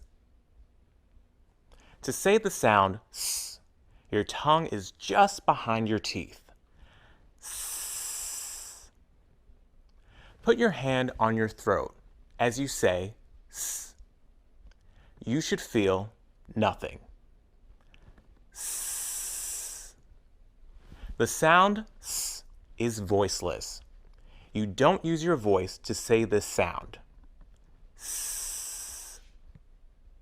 Now say Z. Put your hand on your throat. You should feel the vibration of your vocal cords when you say Z. Z. The sound Z is voiced. You use your voice to say the sound. Z. At the beginning of a word, the letter S almost always has the voiceless sound S. It never has the voice sound Z. Listen. Soft, silk, sweater, smell. There are a couple of common exceptions. In the words sure and sugar, the letter S has the sound sh. At the end of a word, the letter S can have the sound S or Z. It has the voiceless sound S in yes, us, this, delicious, famous. It always has the sound S after a voiceless consonant, for example, in some plural nouns and simple present verbs. Listen. Coconuts, cups, looks, tastes, its. The letter S has the voice sound Z at the end of his, has, was, always, yours. The letter S always has the sound Z after a vowel or a voiced consonant. For example, in some plural nouns and simple present verbs. Listen. Birds, flowers, glasses, feels, enjoys. The spelling SE at the end of a word is pronounced Z in some words and S in other words. Listen. Please, these, exercise, of course, house, promise. Some words ending in SE have the sound S when they're used as nouns or adjectives and the sound Z when they're used as verbs. Close with S is an adjective. For example, I live close to school. Close with Z is a verb. For example, can you close the window? Use with S is a noun. For example, I don't have a use for that. Use with Z is a verb. For example, I use that lamp every day. In the middle of a word, the letter S usually has the voice sound Z when it comes between two vowels. Listen. Easy, busy, music, visit, design. The letter S can also sometimes have the voice sound J when it comes before the letter U or I. Listen. Usually, measure, decision, television. The spelling SS usually has the voiceless sound S. Listen. Class, miss, guess, necessary. There are a few exceptions. For example, dessert has the sound Z. Listen to these sentences. Notice the pronunciation of the letter S.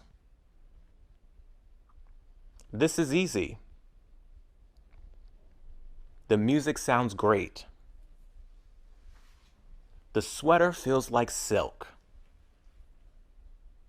She looks just like her cousin. The dessert tastes delicious. The soap smells like roses. Now listen and repeat. Click on pause after each sentence. This is easy. The music sounds great. The sweater feels like silk. She looks just like her cousin. The dessert tastes delicious.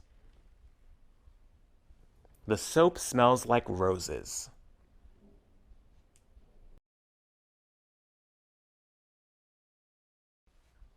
Syllables and stress.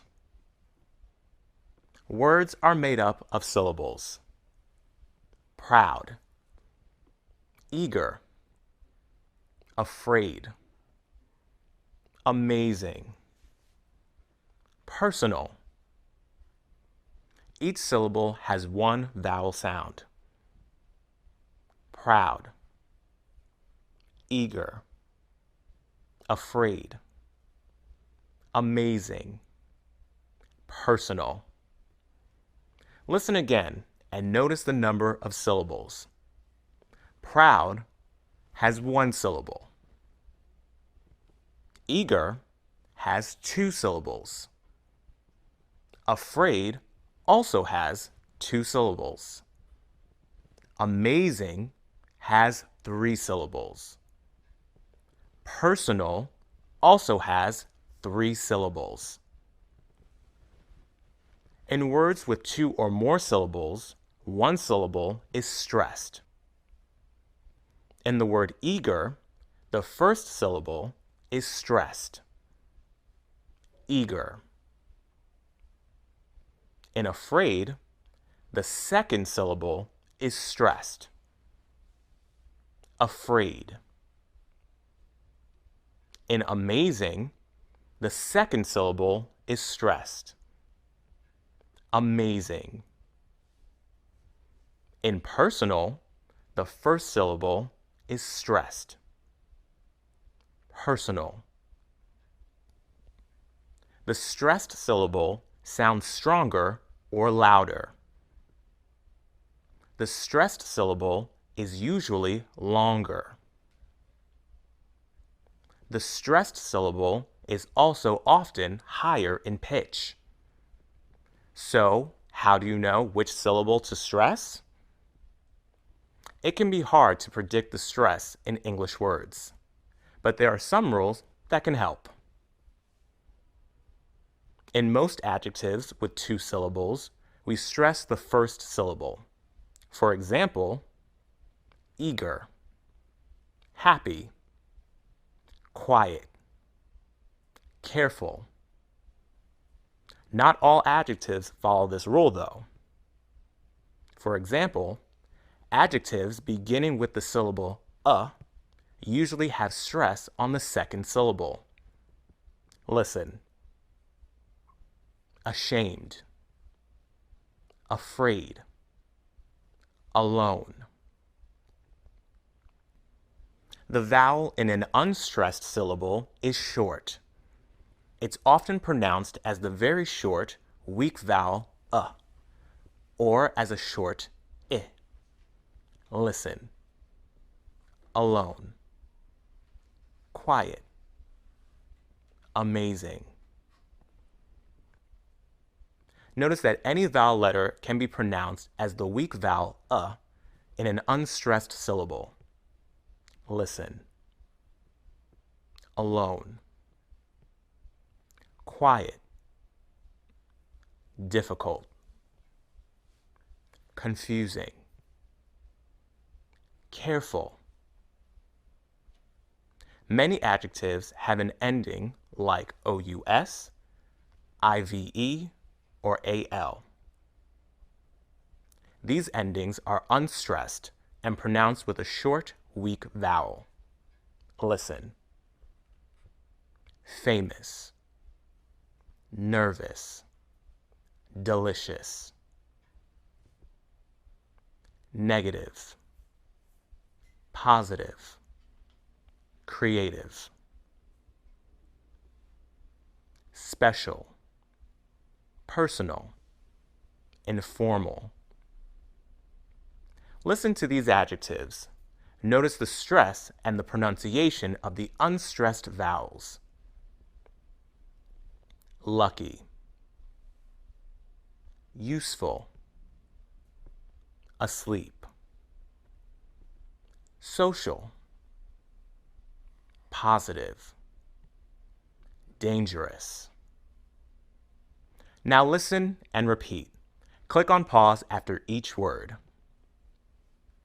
Lucky. Useful. Asleep. Social. Positive. Dangerous.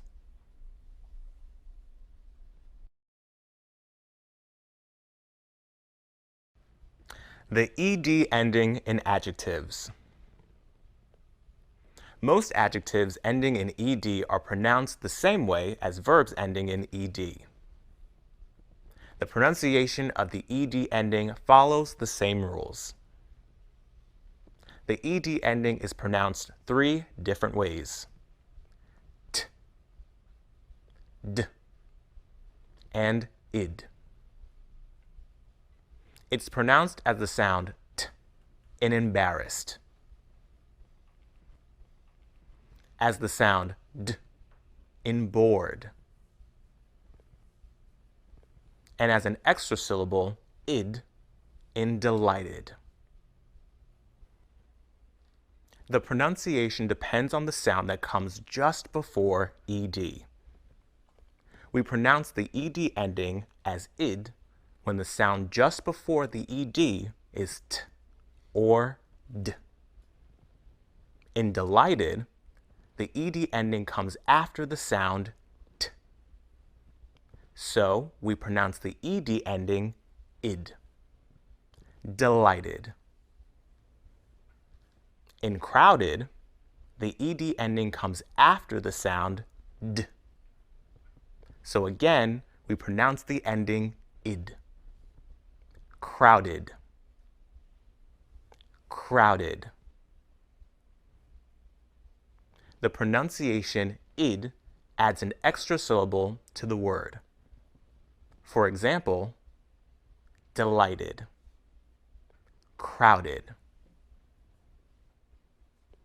As I've said, after other sounds, we pronounce the ed ending as the sound t or d. Let's look a little more at those. The sound t is voiceless. You don't feel vibration here. T. The ed ending is pronounced as voiceless t when ed comes after a voiceless sound other than t. In embarrassed, ed comes after the sound s. The sound s is voiceless. S. We pronounce the ed ending t. Embarrassed. In shocked, ed comes after the sound k. The sound k is voiceless. K. So we pronounce the ed ending as t. Shocked. The sound d is voiced. You can feel vibration here. D. The ed ending is pronounced as voiced d after a voiced sound other than d. In bored, ed comes after the sound r. R is voiced. We pronounce the ed ending d. Bored. In worried, ed comes after the vowel sound e. All vowel sounds are voiced, so the ed ending is pronounced d. Worried. Remember, when we pronounce the ed ending as t or d, we don't say the ending as an extra syllable. The e in ed is silent. Listen. Notice the pronunciation of ed. Determined. She was determined to finish. Interested. He's interested in computer science. Tired. Stressed. I'm feeling tired and stressed. Baked. Fried. Is the chicken baked or fried? Surprised. Notice that the second S in surprised is pronounced as voiced z. I was surprised at the news. Now listen and repeat. Click on pause after each sentence. She was determined to finish. He's interested in computer science. I'm feeling tired and stressed. Is the chicken baked or fried? I was surprised at the news.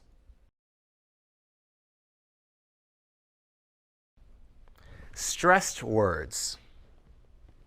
We use stress to highlight the important words in a sentence. Listen. I've traveled to India and visited the Taj Mahal. Stressed words sound strong and clear. The vowel in the stressed syllable has a clear sound. Notice that in words with more than one syllable, only the stressed syllable is actually stressed, not the whole word. I've traveled to India and visited the Taj Mahal. The stressed words sound louder, longer, and often higher in pitch. Listen. I was away for the weekend. Where did you go? I went hiking with a friend. We usually stress words that have a clear meaning, like nouns, main verbs, and adjectives. For example, my brother has studied Spanish. My brother has studied Spanish. He's been to Spain. His trip was amazing. We also stress question words. What did you do in Madrid? Where did you stay? Words that are needed for the grammar but that don't communicate much meaning are usually unstressed. Unstressed words often sound faster and less clear. Short words like the, to, in, for, and are usually unstressed. I saw a play and went for a walk in the park. Pronouns are also usually unstressed. For example, I loved it.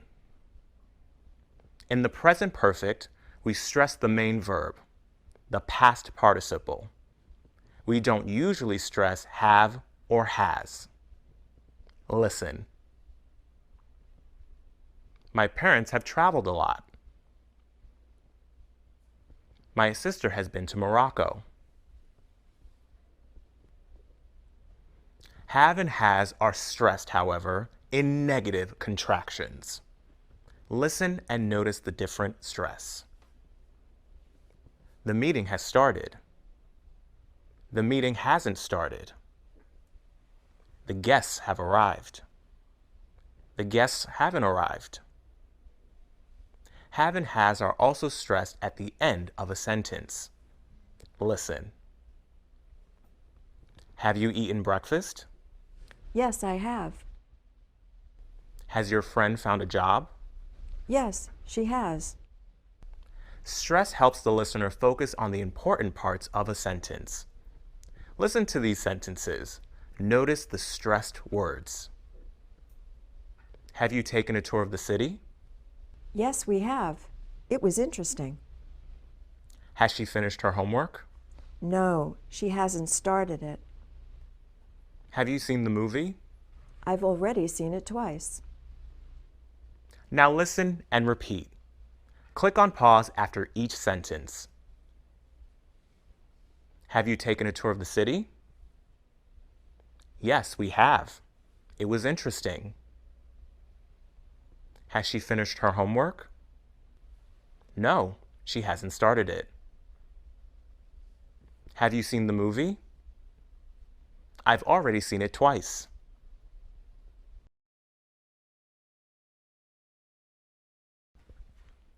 Dropped syllables. Some longer words have a vowel letter in the middle that is not usually pronounced. Each syllable has a vowel sound. So when we don't pronounce a vowel, the word loses a syllable. When we drop a vowel sound, we drop a syllable. The word every looks like it has 3 syllables, but we pronounce it as 2 syllables. Every. Vegetable looks like it has 4 syllables, but we pronounce it as 3 syllables. Vegetable. Chocolate looks like it has 3 or even 4 syllables, but we say it as 2 syllables. Chocolate. The syllable that's dropped is always an unstressed syllable. The dropped syllable usually comes right after the stressed syllable in the word. In many words with a dropped syllable, the dropped vowel comes just before an R. For example,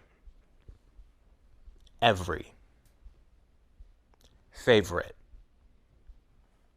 different, interesting, interested, camera, several, restaurant, comfortable. Syllables are also often dropped before the letter L. Listen. Chocolate, family, usually, actually, practically. Syllables are also sometimes dropped before other consonants. Listen. Vegetable, business, evening. In some words, the syllable is always dropped. For example, business, vegetable, every, evening.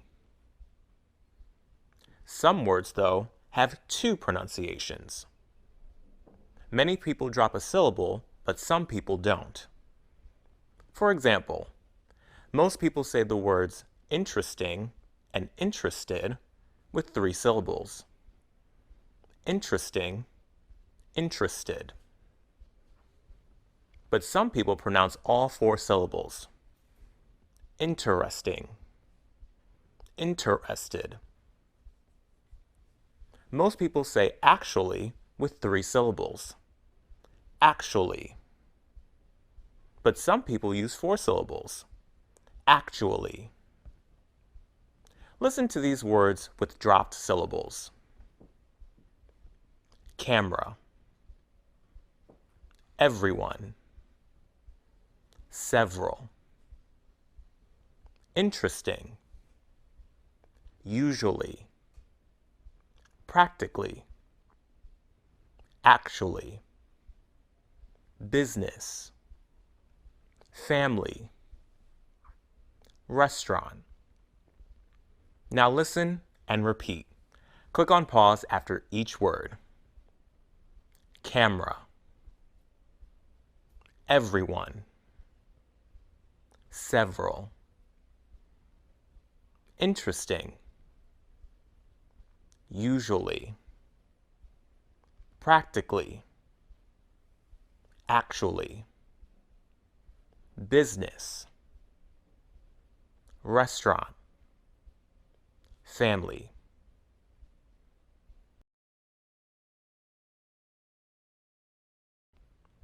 Phrases with of. Short prepositions like of are almost always unstressed. Listen. A can of tomatoes. A bottle of oil. Unstressed words like and of sound fast, weak, and not very clear. Words like and of don't give much information. We don't want to call attention to them. Making these words short and weak helps the more important words stand out. Listen. A loaf of bread and a pound of cheese. The vowel in of is reduced to the very short, weak vowel, 2 cups of flour. We use the vowel in many unstressed words and syllables. Notice that the words and of both have this vowel sound. A jar of honey. In fast speech, when we speak quickly, the word of can lose its consonant sound. A loaf of bread. When the word of loses its consonant sound, it sounds exactly the same as the word a cup of coffee. The word of only loses its consonant sound when the next word begins with a consonant sound. A cup of coffee. Of doesn't usually lose the consonant sound when the next word begins with a vowel sound. We say of before a vowel sound. A cup of ice. Listen to the difference. A pound of meat. A pound of onions. A couple of days. A couple of hours. Remember, we're talking about sounds, not letters. The word hours begins with a consonant letter, but a vowel sound. Hours. We link the word of to the words around it. We don't stop between the words in phrases with of. Listen. A bowl of rice. A bowl of ice cream. You don't have to drop the consonant in of, but it's important to know about these pronunciations to understand other people. Listen to these examples. Notice the way we link of to the words around it. A slice of pizza. A pint of ice cream. A couple of hours. They eat a lot of vegetables. I'd like a piece of apple pie and a cup of tea. Now listen and repeat. Click on pause after each phrase or sentence. A slice of pizza. A pint of ice cream.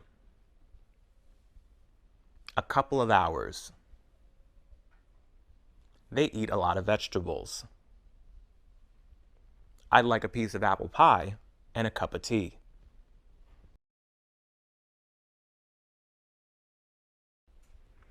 Consonant groups. A consonant group is a group of consonant sounds with no vowel sound between them. Consonant groups are often called consonant clusters. Many words in English start or end with a consonant group. The word friends starts and ends with a consonant group. The number of consonant sounds is not always the same as the number of consonant letters. For example, the word should starts and ends with 2 consonant letters, but only 1 consonant sound. The letters SH at the beginning spell a single sound. Sh. The letter L near the end is silent. Should. And sometimes 2 consonant sounds can be spelled with 1 letter. The word fix ends with the single letter X, but X is pronounced as 2 sounds. X. Fix. Consonant groups at the beginning of a word often consist of a consonant plus L or R. Listen. Click. Play. Blue. Glass. Great. Crash. Broken. Drive. We say the consonants in a group closely together. your mouth gets ready to say the second sound while you say the first sound. For example, when you say the word try, your lips are round for the sound R. When you say t, try. Consonant groups starting with S are also common at the beginning of words. These groups can have 2 or 3 sounds. Listen. Stop. Speak. School. Slow. Screen. Strong. Spring. Be careful not to add an extra vowel sound. Listen to the difference. School. A school. Sleep. Asleep. Sport. Support. Blow. Below. Consonant groups at the end of words can have 2, 3, or even 4 sounds. Listen. Last. Think. Help. Closed. Friends. Asks. Helped. Next. Texts. Temps. Twelfths. Adding S or ED endings can make consonant groups extra long. Some consonant groups are difficult even for native speakers of English. Sometimes we can drop a consonant in the middle of a long consonant group to make it easier to say. Listen. Asked. Text. Be careful not to drop the last consonant in a group. You might say a different word. Listen to the difference. Find. Fine. Start. Star. Think. Thing. Called. Call. Listen to these phrases with consonant groups. Text a friend. A free program. Connect a printer. Plug in the screen. Send a link. Change the account. Now listen and repeat. Click on pause after each phrase. Text a friend. A free program. Connect a printer. Plug in the screen.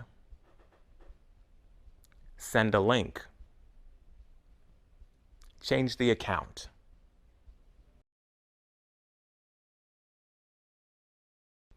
Weak and blended pronunciation of to. Look at this sentence. Notice the stressed and unstressed words. I need to go to the store. If you keep only the stressed words and take away the unstressed words, you can still understand most of the meaning of the sentence. Words like to and the are needed to make the grammar correct, but they don't carry much meaning. Words like these are usually unstressed in English. They sound faster and less clear than the stressed words. I need to go to the store. When we say the word to by itself, we pronounce it to, like the number 2. We also say to at the end of a clause or sentence. What are you listening to? But when to comes before another word, it's almost always unstressed. It can have 2 different pronunciations, depending on the sound at the beginning of the next word. When the next word starts with a consonant sound, we pronounce to as t. The vowel is reduced to the short, weak vowel Listen. I went to the movies. I need to get some coffee. When the next word begins with a vowel sound, the word to is often pronounced to, with the vowel oo. For example, I went to a concert. I need to arrange a video call. The word to is still unstressed, but the vowel isn't reduced to Listen to the difference. To get. To arrange. Some people, though, use the weak pronunciation t even before a vowel. Listen.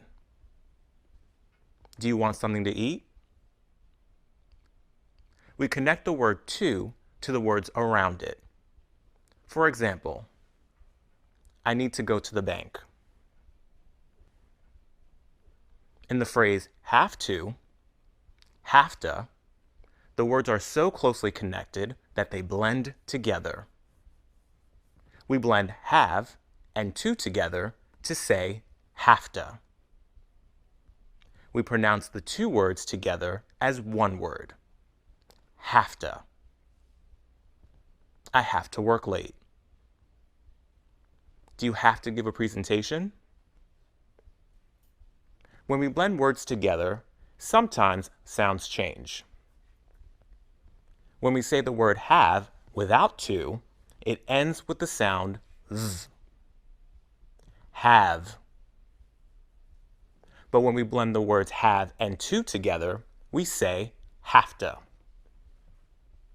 The voiced sound z changes to voiceless f. Listen. Notice the difference in the pronunciation of have. Have to. I have to go. Have a. I have a class now. We don't use blended spelling in written English, but we use the blended pronunciation have to a lot in both formal and informal speech. Listen to the following sentences. Notice the pronunciation of to and have to. I have to get up early. When do you need to leave? I have to go to a meeting. I'll talk to you later. Would you like to go to the movies? I'd love to, but I have to study. Listen and repeat. Click on pause after each sentence. I have to get up early. When do you need to leave? I have to go to a meeting. I'll talk to you later. Would you like to go to the movies? I'd love to, but I have to study.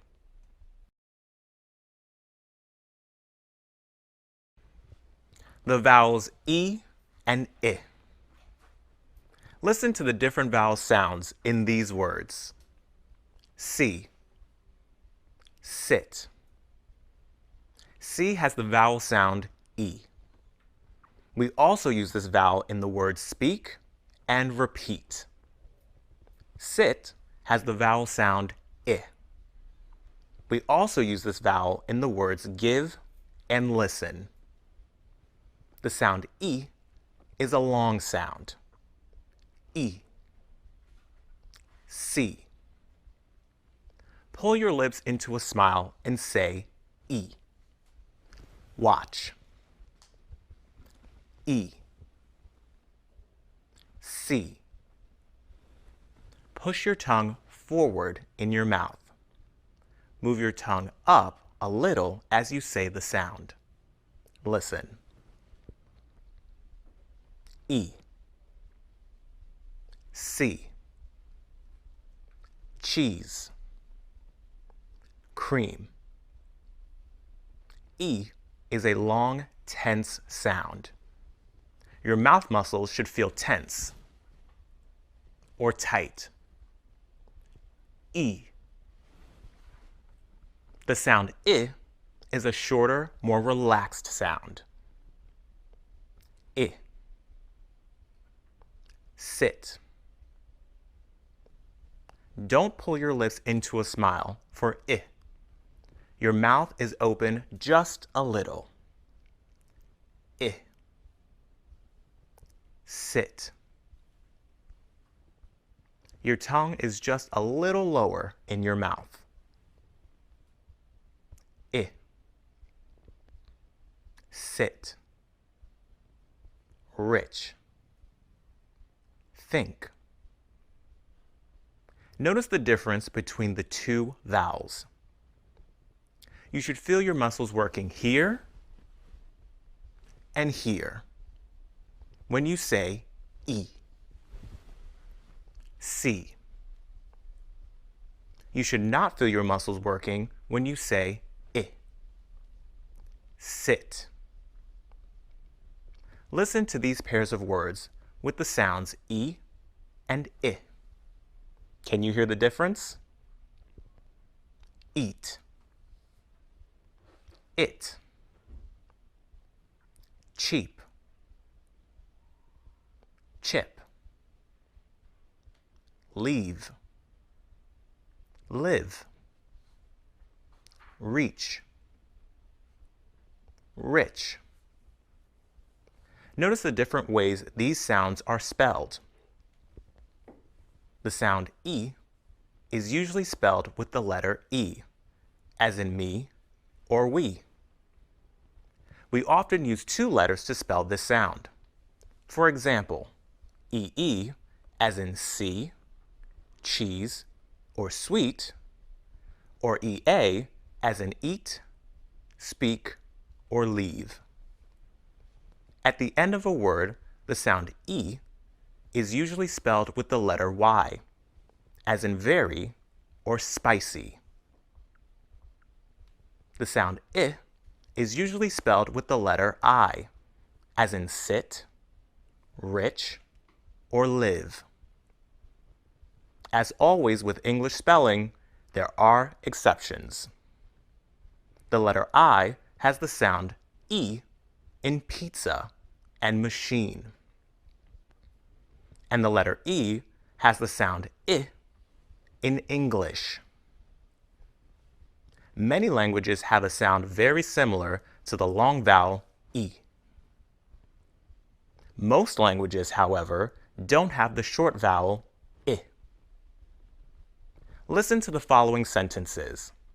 Notice the two different vowel sounds, E and I, in each sentence. Only the stressed vowels are marked. The tea is a little sweet.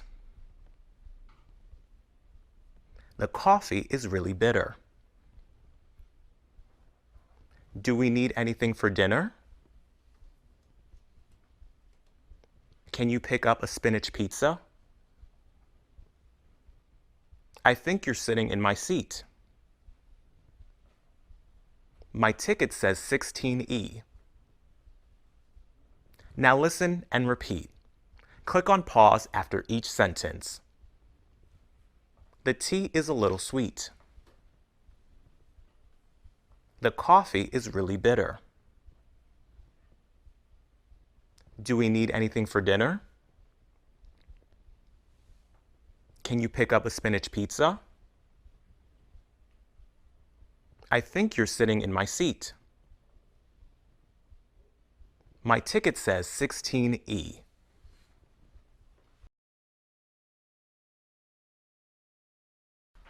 Weak pronunciation of object pronouns.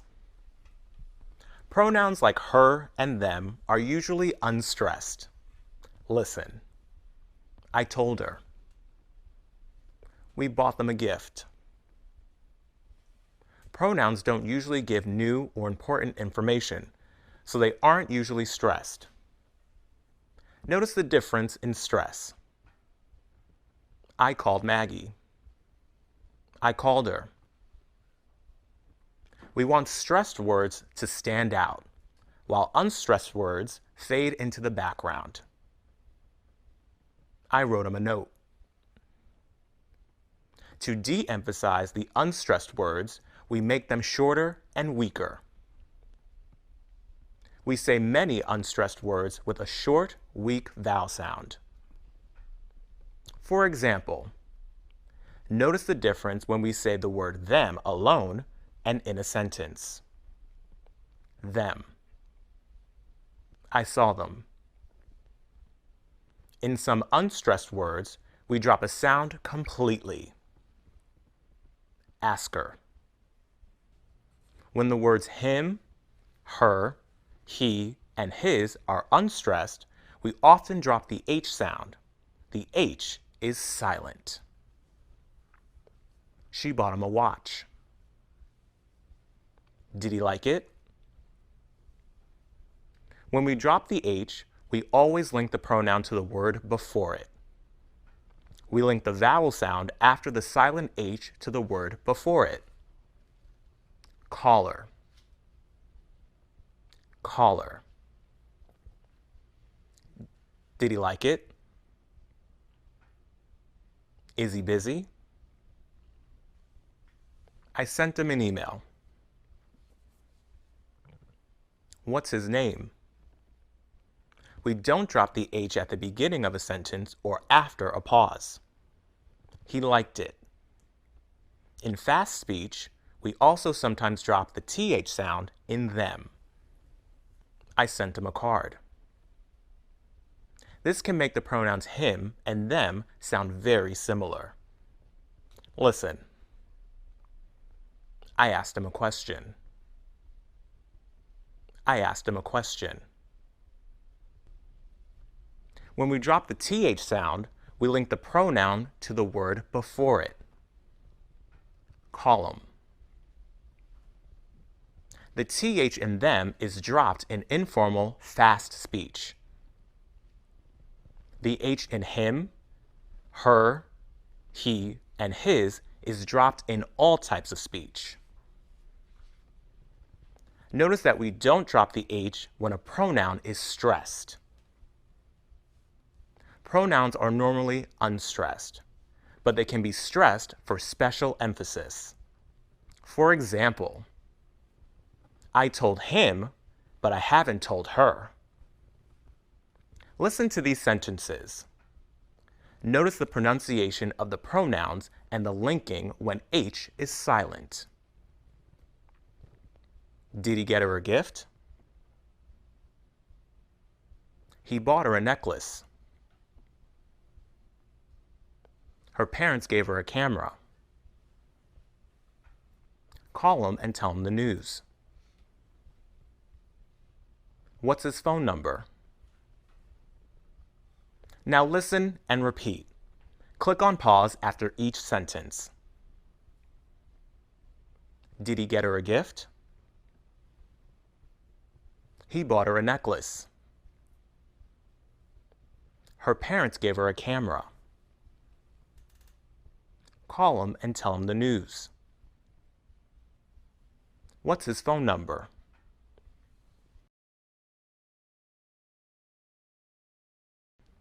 Blending. Want to, wanna, and going to, gonna. When we speak quickly, we reduce words. We make them shorter and weaker. And we blend words together. The word to almost always has a short, weak pronunciation. We went to the beach. In some common phrases with to, we blend to with the word before it. We blend want and to together to say wanna. We pronounce the two words together as one word. Wanna. Listen. Where do you want to go? I want to go to Greece. When we blend words together, sounds change or disappear. The words want and to both have the sound t. Want. To. But when we blend the words want and to together, the T sounds disappear. Wanna. Listen. What do you want to do? Do you want to see a movie? We make the word to very short and weak. With blending, want to sounds exactly the same as want a. Wanna. Do you want a cup of coffee? Do you want to go to a cafe? Note that wanna is a spoken form. We say wanna, but we usually write want to. We also often blend going and to together. We blend these words together when we use going to with a verb to talk about the future. We say the two words together as one word, gonna. Listen. I'm gonna stay home this weekend. I'm not gonna go away.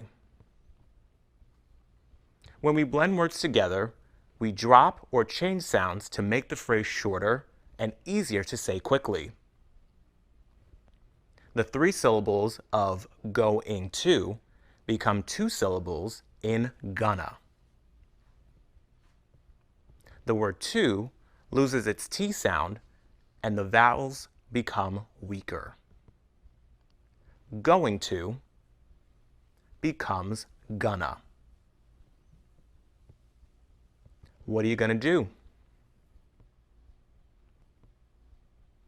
We use the blended pronunciation only when going to is followed by a verb.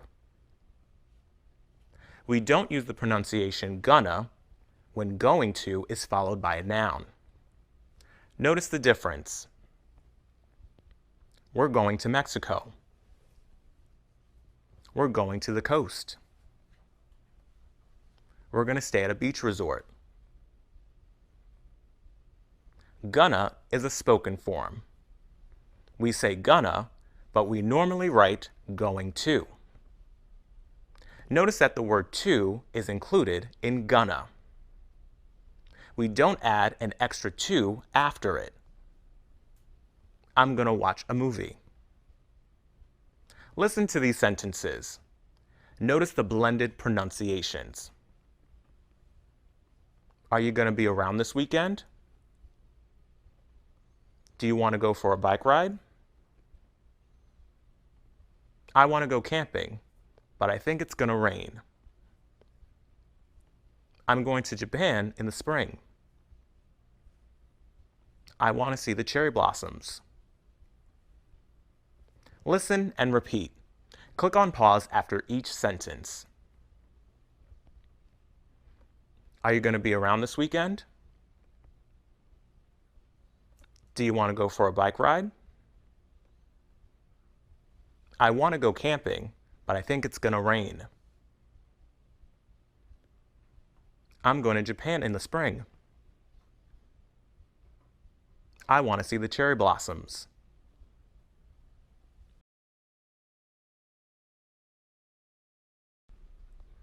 Dropping the t and linking in superlatives. Many English words end with a group of consonant sounds. Superlatives, like biggest or most interesting, end with the ST consonant group, st. We usually link the words in a phrase together when we speak. When we link words together, it can be hard to hear where one word ends and the next word begins. When we use superlatives or other words ending in ST, we link the consonant group at the end of the word to the sound at the beginning of the next word. Listen. The biggest city. The most interesting town. The way we link the words together depends on the sound at the beginning of the next word. when the next word begins with a vowel sound, we pronounce both S and T at the end of the first word, and link the T sound smoothly to the vowel at the beginning of the second word. Listen. The largest island. The deepest ocean. When we link a consonant to a vowel, it can sound like the consonant, or the consonant group, is at the beginning of the next word. The largest island. The deepest ocean. When a word ending in ST is followed by a word beginning with a consonant sound, it can result in a long group of consonant sounds across the words. The highest mountain. The deepest pond. Best friends. The longest street. Some of these long consonant groups can be difficult even for native speakers of English to say. To make these long consonant groups easier to say, we often drop the T sound at the end of the word ending in ST. We drop the T and link the S sound to the next word. The highest mountain. The deepest pond. Best friends. The longest street. The T can be dropped before most consonants, but we don't usually drop the T when the next word begins with an H sound. Listen. The oldest house. The highest hill. We also often don't drop the T when the next word starts with a Y sound. Last year. The largest university. We often blend the sound T at the end of the first word and the sound Y at the beginning of the next word to make the sound Ch, as in chocolate. Last year. The largest university. We drop the T when ST comes before most consonant sounds because it makes it easier to say the words quickly without stopping. Listen to these phrases. Notice the way we link ST to the next word. The fastest animal. The fastest plane. The most popular restaurant. The best hotel. The biggest city. The most important river. Now you try. Listen and repeat. Click on pause after each phrase. The fastest animal. The fastest plane. The most popular restaurant. The best hotel. The biggest city. The most important river.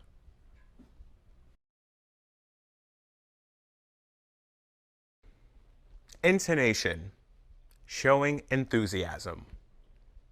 Intonation refers to the way the voice goes up and down in pitch when we speak. Intonation is closely connected to stress, how much emphasis we give a word, and timing, how quickly or slowly we say something. We use intonation, stress, and timing in various ways. One important use is to express different feelings and attitudes. To show enthusiasm or strong interest, we often make the intonation go up and down on more words than usual. Listen to the difference in intonation. I like this song. I like this song. When we express enthusiasm, the intonation often goes up extra high on the stressed word or syllable, and then goes down. Listen. The guitar solo is amazing. We often put extra stress on the stressed word or syllable. Dinner was great. We sometimes slow down or make the stressed word extra long to emphasize it. The food was so good. If your intonation is too flat or stays too low, it can sound like you're not interested or like you're disappointed in something. Listen to the difference. Did you see the movie? I did. Did you see the movie? I did. If your intonation is too flat or stays too low, it can even sound like you're being sarcastic, like you mean the opposite of what your words are saying. Listen. Notice the intonation in the response. My flight was canceled and I ended up sleeping in the airport. That sounds like fun. When we say a strong adjective like great or amazing, we often emphasize the meaning by using enthusiastic intonation. The voice goes up extra high on the stressed syllable and then falls. How was your trip? It was great. The weather was perfect. If you say the same adjective with low or flat intonation, it can sound like you don't really mean what you're saying. It can sound like you're being sarcastic, like you mean the opposite of what the word says. This can happen especially if you put heavy stress on the adjective, but your intonation stays low or flat and doesn't jump up. How was your trip? It was great. It rained every day and the hotel was awful. Listen to the difference. It was great. It was great. English intonation uses a wide range of pitch. There is a big difference between the high and low notes. It's important to vary your intonation, especially when you want the listener to know you're interested or enthusiastic. How you say something can be as important as what you say. Listen to these short conversations. Notice the intonation in the response. The car won't start. Great. I got into graduate school. Great. The museum is free today. Excellent. We're out of coffee and all the stores are closed. Excellent. The band is on tour and they're playing here next week. Fantastic. They just sold the last ticket. Fantastic. Now listen and repeat. Click on pause after each item. Great. Great. Excellent. Excellent. Fantastic. Fantastic.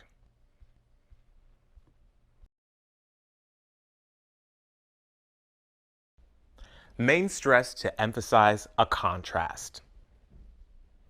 In each sentence or thought group, one word has the main stress. At the beginning of a conversation, the main stress is often on the last important word in a sentence or thought group.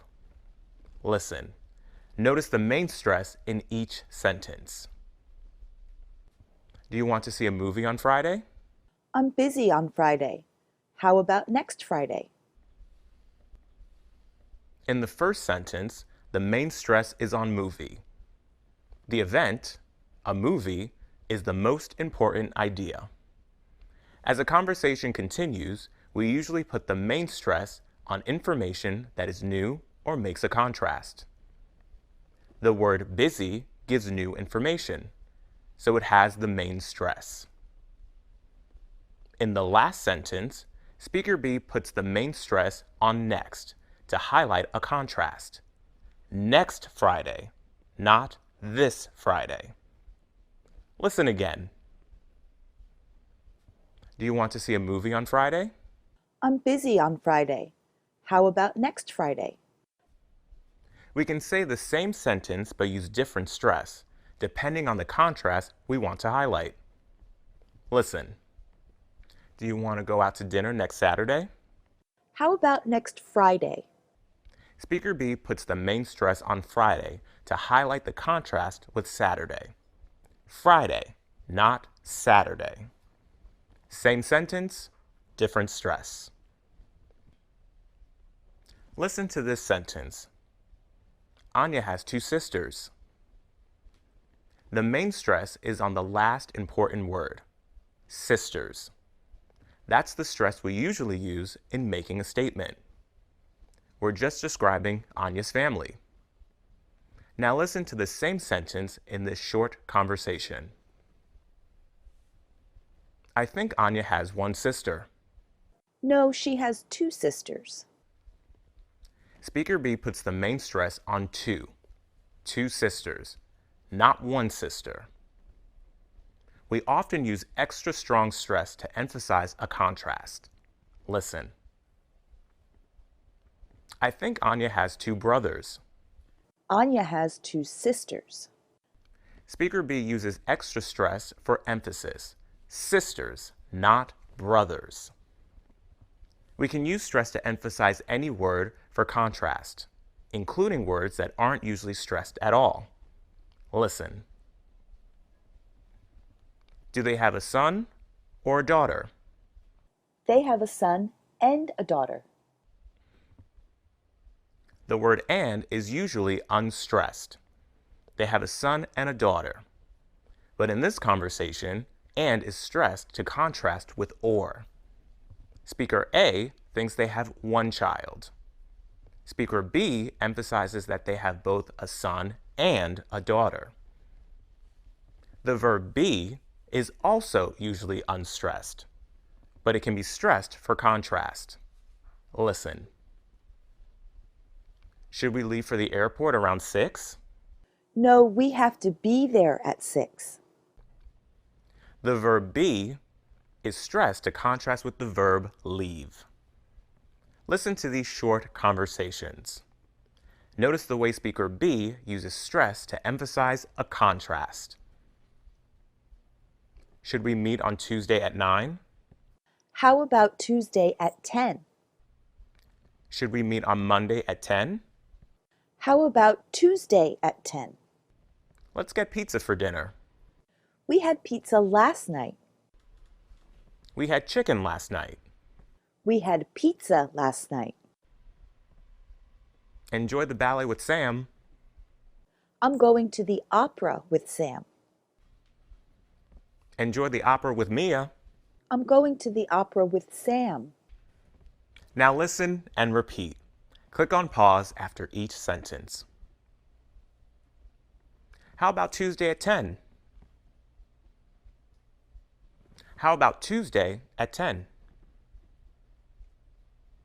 We had pizza last night. We had pizza last night. I'm going to the opera with Sam. I'm going to the opera with Sam.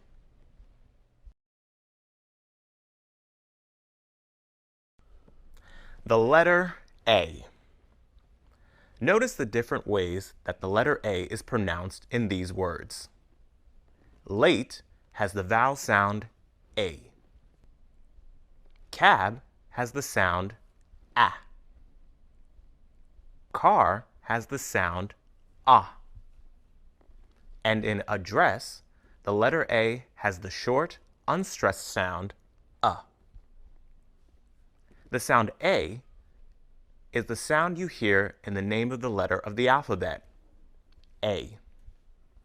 We use this sound in the words day, name, wait, and late.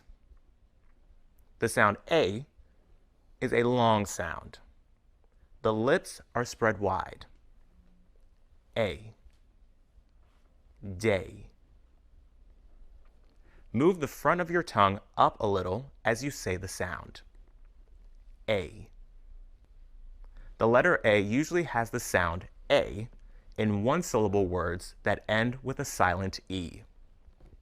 For example, late, name, plain. In longer words, the letter A often has the sound A when it comes before one consonant letter and then a vowel. Paper, station, famous. It also has the sound A in the spelling AY, as in today or maybe, and in AI, as in wait or rain. The letter A also often has the sound A. We use the sound A in the words back, that, man, and cab. To say the sound A, the mouth is open and the lips are spread wide. A. Back. Push your tongue forward against your bottom teeth and say A.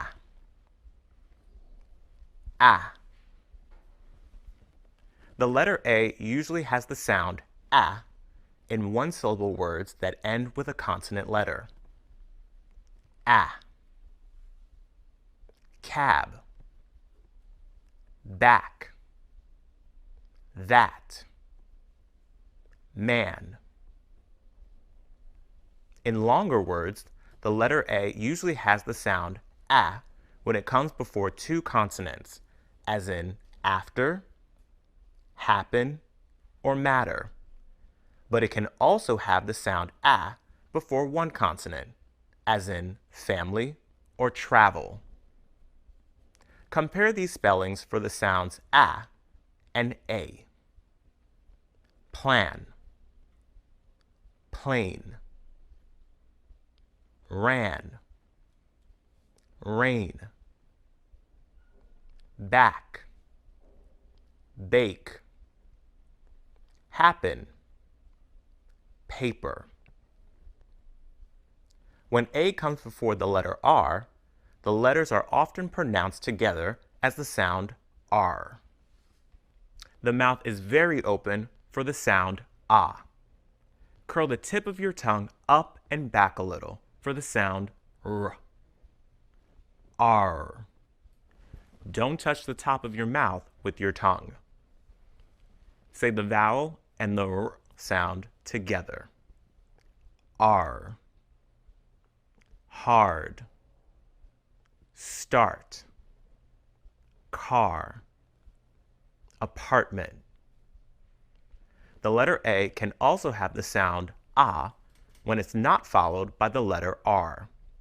For example, father, watch, calm. The sound Ah is not a common pronunciation for the letter A, except before the letter R. In words with one syllable, or in the stressed syllable of longer words, the letter A usually has the sound A, as in late or paper, or A, as in cab or matter.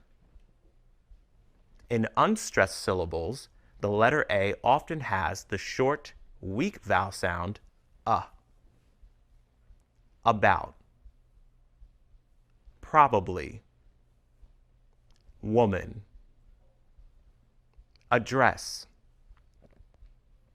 To say the sound open your mouth just a little. Let your tongue rest in the middle of your mouth. Is a very short, relaxed sound.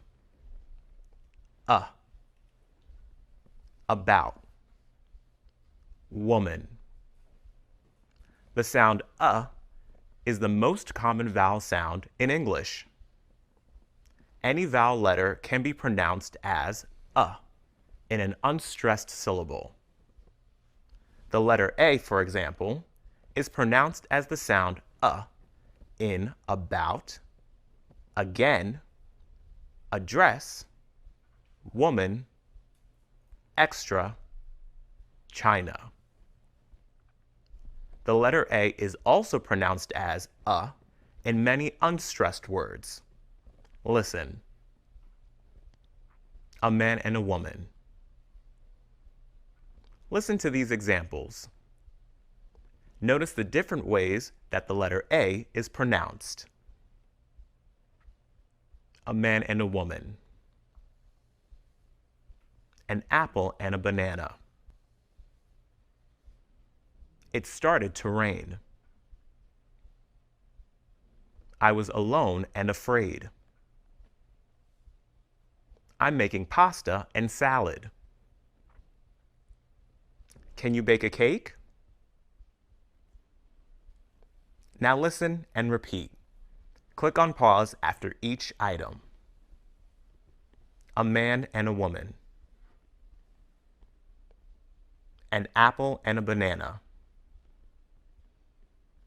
It started to rain. I was alone and afraid. I'm making pasta and salad. Can you bake a cake?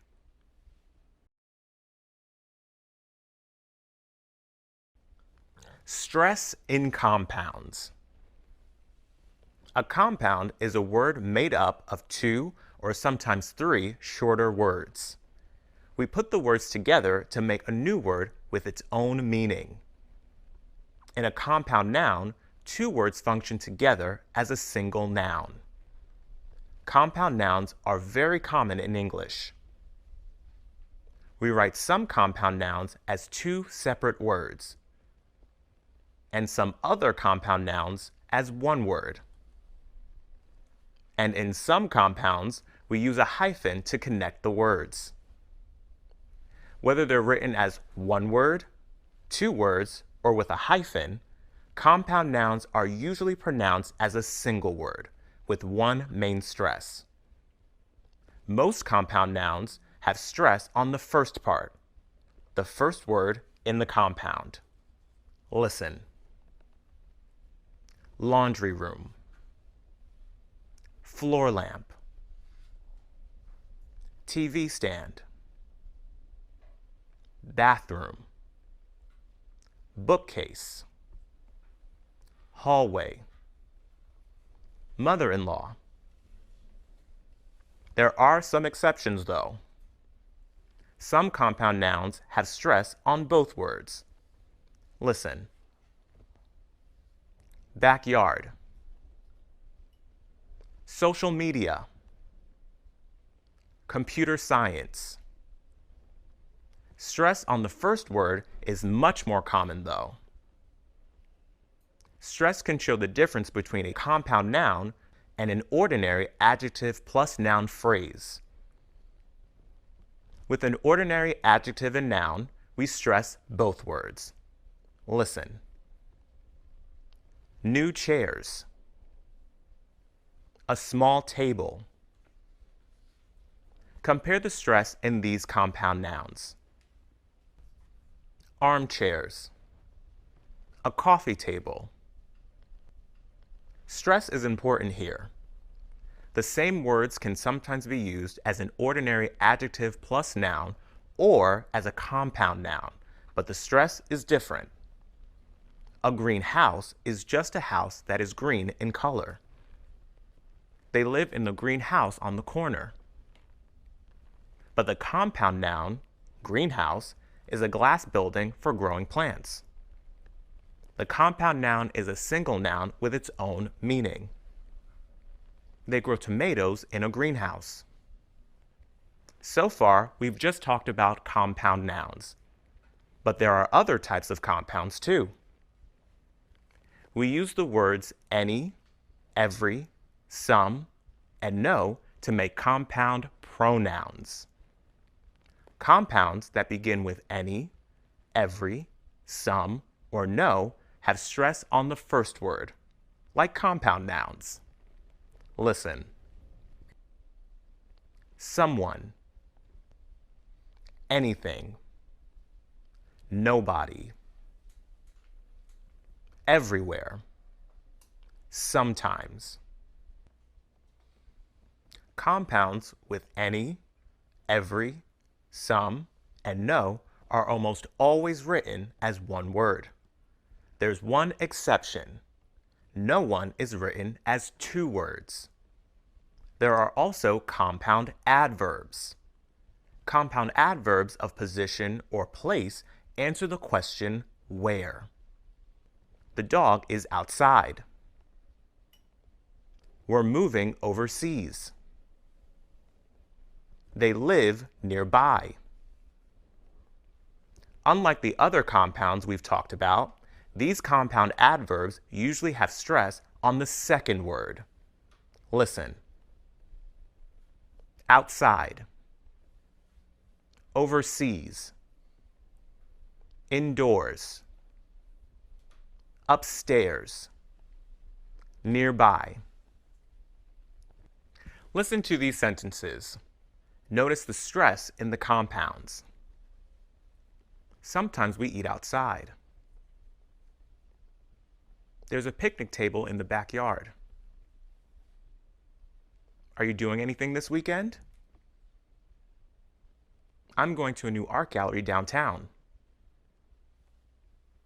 Could someone help me move the bookcase? I want to put it in the hallway upstairs. Now listen and repeat. Click on pause after each sentence. Sometimes we eat outside.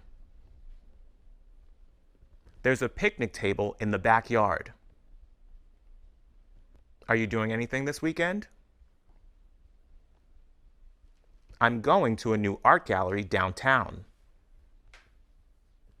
Could someone help me move the bookcase? I want to put it in the hallway upstairs.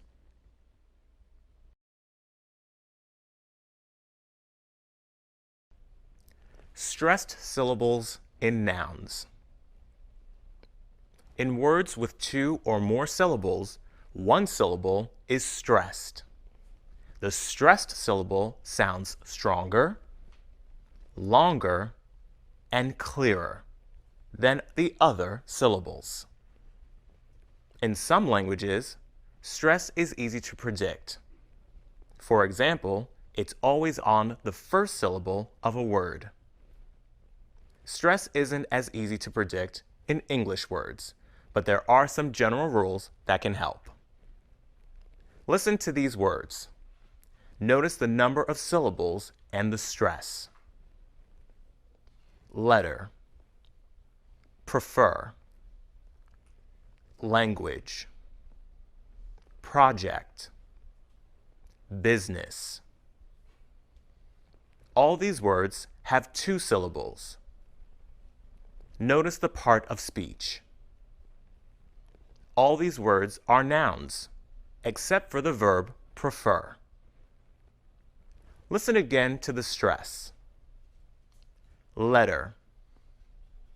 Prefer. Language. Project. Business. Notice that all these nouns have stress on the first syllable. Not all 2-syllable nouns have stress on the first syllable. Some nouns have stress on the second syllable. For example, hotel, mistake, career. Stress on the first syllable is much more common though. About 90% of 2-syllable nouns have stress on the first syllable. Many 2-syllable verbs have stress on the second syllable. For example, prefer, compare, explain, apply. But a lot of other 2-syllable verbs have stress on the first syllable. For example, travel, visit, offer. 3-syllable nouns often have stress on the first syllable. For example, manager, scientist, interview, candidate. Stress on the second syllable is also common. For example, department, employer, assistant. Some longer nouns have an ending that can help in predicting the stress. Words that end in T-I-O-N, shun, for example, are always stressed on the syllable just before the shun ending. Listen. Application, invitation, presentation, emotions. We stress the syllable before other endings with I-O-N too. Listen. Decision, impression, opinion. There's one common exception. The word television has stress on the first syllable. Listen to these nouns. Notice the stressed syllable. Cover, conference, internet, employee, human resources, information, congratulations. Now listen and repeat. Click on pause after each word. Cover, conference, internet, employee, human resources, information, congratulations.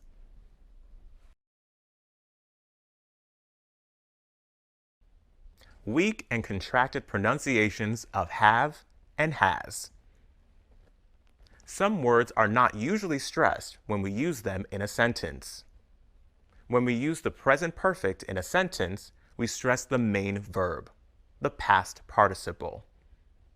We don't usually stress have or has. Listen. How long have you worked here? When we say the words have and has on their own, we pronounce them as have and has, with the clear vowel sound a. We use this stressed pronunciation at the end of a sentence. Have you met the new manager? Yes, I have. We also use this stressed pronunciation of have or has to make a contrast. I'm surprised you haven't seen it. But I have seen it.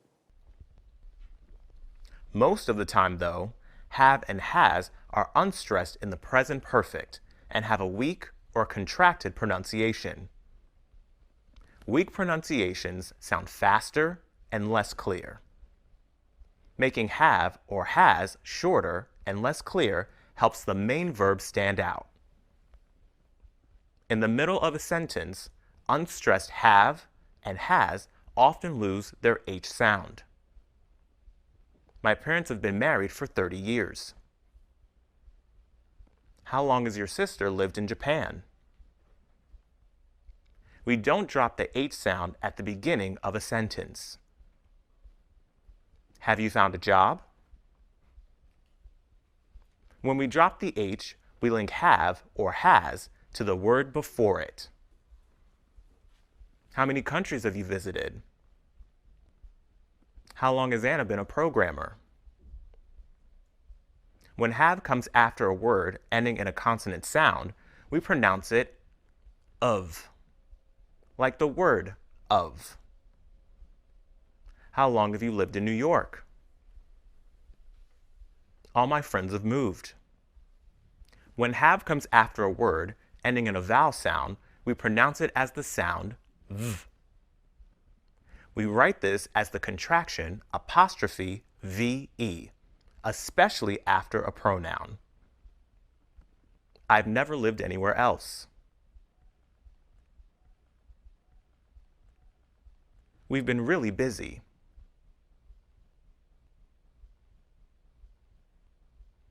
How have you been?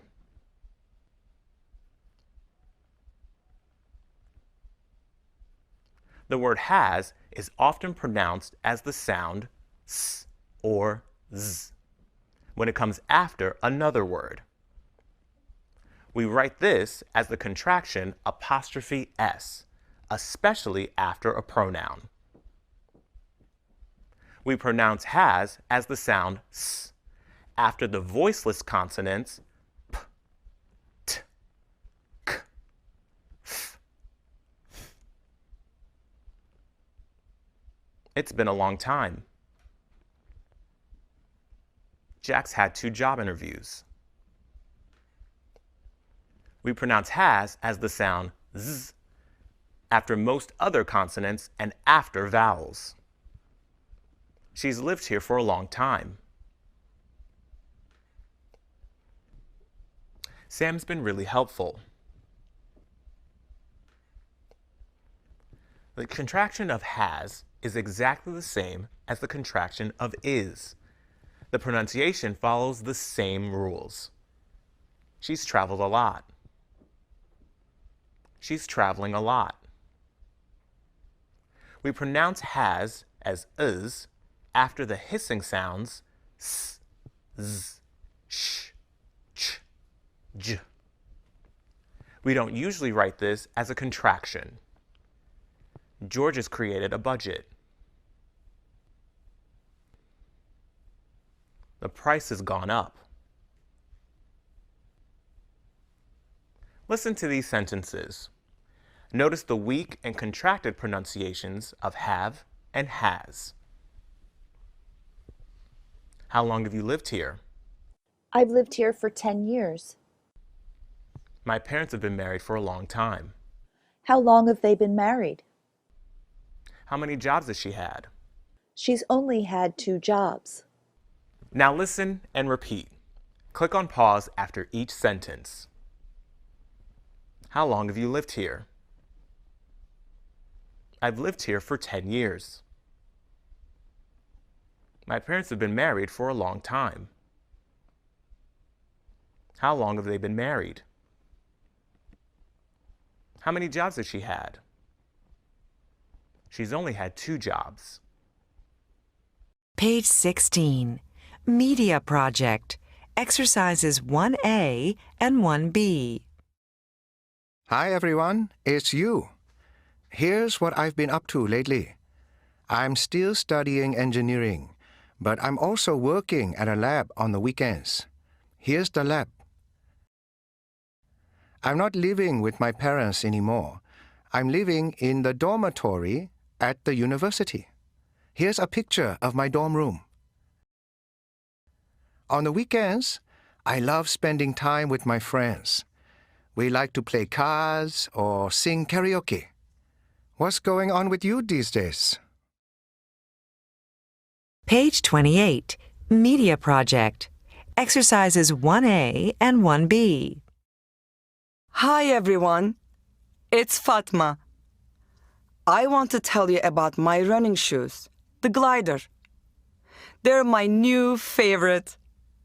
Why? First, these shoes look like something from the future.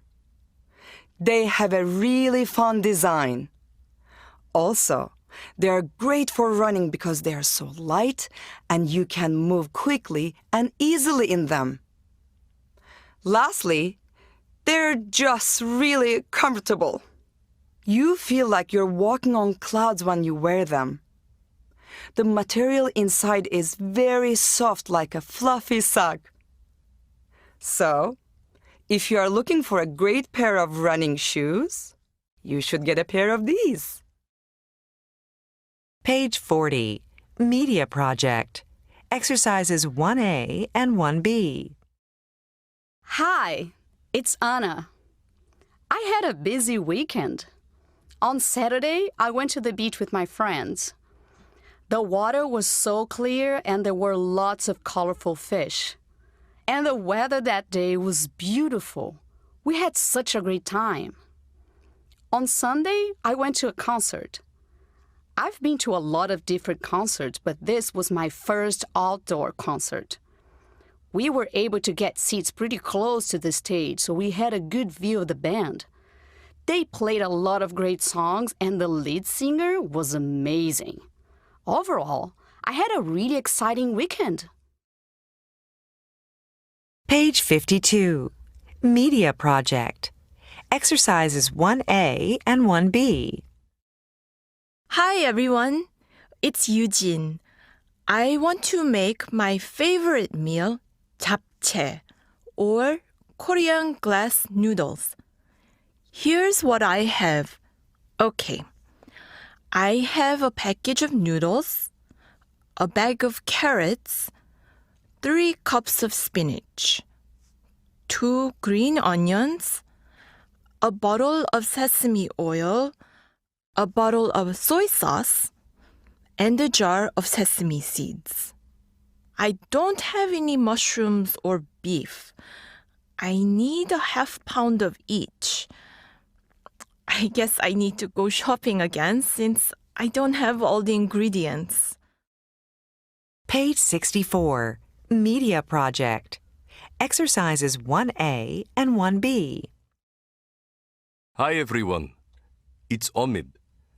Do you have a favorite app that you use to learn English? There are a lot of apps out there, but my favorite is the Pearson Practice English app. I use it to learn English when I'm on the go. I love this app because it's fast and easy to use. All you have to do is open the app and choose the unit that you want to study. Click on the icon to download the unit. Download the unit when you're online. Then click on the lesson and activity. You can practice many of the skills from the course. This app is really helpful because I can use it for some quick practice when I'm on the bus or in between classes. I can even pick and choose which skills I want to practice. The app also includes all of the audio and video from the student book. You should check it out. You will love it. I promise. Page 76. Media Project. Exercises 1A and 1B. Hi, it's Andre. We celebrated my brother Oscar's birthday last month. We had a great time. People were eating, talking, and laughing all through the party. My brother loves spicy food, so we had Thai food for dinner. The food was too spicy for me, so I was glad we had enough sweet lemonade to drink. Later in the evening, we had birthday cake.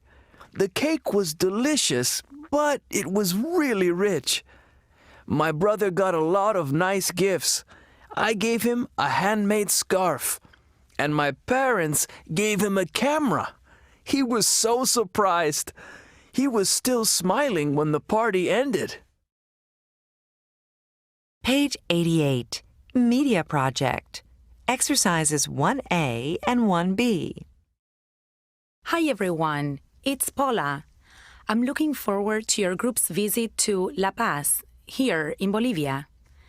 You said you were interested in seeing some of Bolivia's more unknown places. I'd love to take you to Valle de la Luna, or Moon Valley. It's very close to the city of La Paz. Parts of the mountains there have been washed away by water, so you feel like you're walking on the moon. I'd also like to take you to famous Lake Titicaca. It's up in the mountains and is one of the highest lakes in the world. And it is the largest lake in South America. Let me know what you think of these ideas. Page 100. Media Project. Exercises 1A and 1B. Hi, it's Rina. I'm really busy, but I want to stay healthy too. So, I always make sure to exercise, spend time with friends, and relax. This is a park near my home. Because I like to spend time outdoors, I go for a run in the park 3 times a week. It's a great way to get some exercise. On the first Friday of every month, I go to an art gallery with friends so we can walk, talk, and look at all of the art together. These are my friends. I always feel less stressed after getting together with them. Last every evening before I go to bed, I play my guitar for a little while to relax. Page 112, Media Project. Exercises 1A and 1B. Hi, it's Boris. I want to redecorate the living room in my apartment. It's a small space, and I share it with 2 roommates, so I have to be creative. I'm going to put a small table here in the entryway. Then I'll have a place to put my keys when I walk in the door. For my living room, I'm going to get a bigger sofa. Then we can all sit and relax when we come home.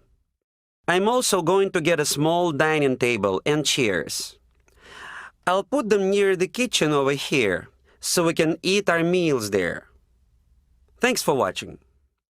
Page 124, Media Project. Exercises 1A and 1B. Alex here. My dream job is to own my own restaurant. I already have a lot of skills and experience. For example, I've been the assistant manager of a large restaurant for 5 years. During that time, I've trained over 25 new employees. Also, I've communicated with the staff to resolve problems and handle challenges. I've built good relationships with my team, and we are now one of the most popular restaurants in the city.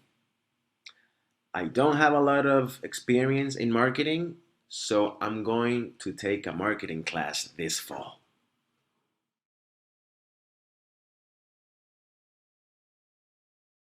This lesson is about using the modal have to show obligation. Hi there. My friend Alex wants to meet for coffee, but I can't today. I have to help my boyfriend's mother. I don't have to be there until 7, but I have to get some groceries before I go there. Look at these sentences. I have to help my boyfriend's mother. I don't have to be there until 7. I have to get some groceries before I go there. The first sentence expresses an obligation or requirement. Don't have to means there is no obligation or requirement. I don't have to be there until 7 means I'll be there at 7. Here are affirmative and negative statements with have to and don't have to.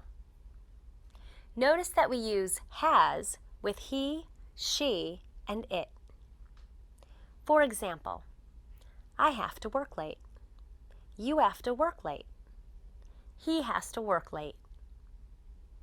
They don't have to work late. She doesn't have to work late. We always use the base form of the verb with have to. Now, let's talk about yes/no questions and short answers. For example, we can say, do you have to go now? Yes, we do. No, we don't. Does he have to go now? Yes, he does. No, he doesn't. To form information questions, just add a WH word before do or does. For example, when do you have to leave? At 6 o'clock. Where does she have to go? To the library. Remember, do or does goes before the subject.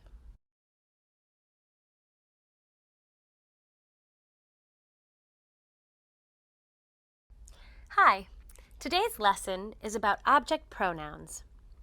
It's my mother's birthday next month. I want to get a gift for her. These slippers look comfortable. I really like them. Maybe I'll buy them for her. These words are object pronouns. They take the place of nouns.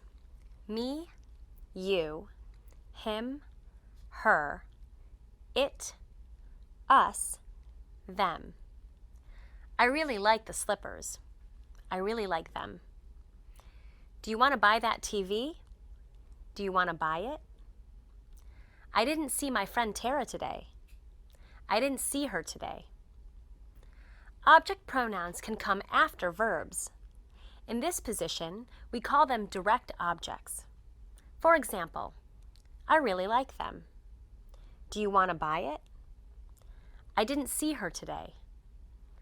Them, it, and her are direct objects. Object pronouns can also come after prepositions, like for, to, in, about, and of. For example, I want to buy a gift for him. I gave the slippers to her. I have to think about it. For him, to her, and about it are prepositional phrases. In a sentence with a direct object and a prepositional phrase, the direct object comes first. This is true when the object is a noun or pronoun. I bought some slippers for my mother. Not. I bought them for her. Not.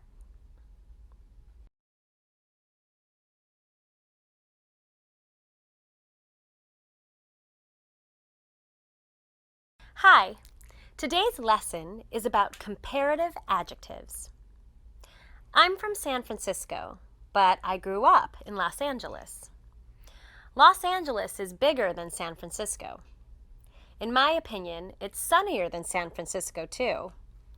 I think the people are friendlier in San Francisco, and San Francisco has better restaurants than Los Angeles. Which city is more expensive? I don't know. They're both very expensive. Bigger, sunnier, hotter, friendlier, better, and more expensive are comparative adjectives. We use them to compare two people or things. Los Angeles is bigger than San Francisco, and it's sunnier and hotter than San Francisco too. I think the people are friendlier in San Francisco, and I think San Francisco has better restaurants than Los Angeles. Which city is more expensive? We often use the word than after comparative adjectives. For example, Los Angeles is bigger than San Francisco. I think San Francisco has better restaurants than Los Angeles. But we can also make comparisons without than.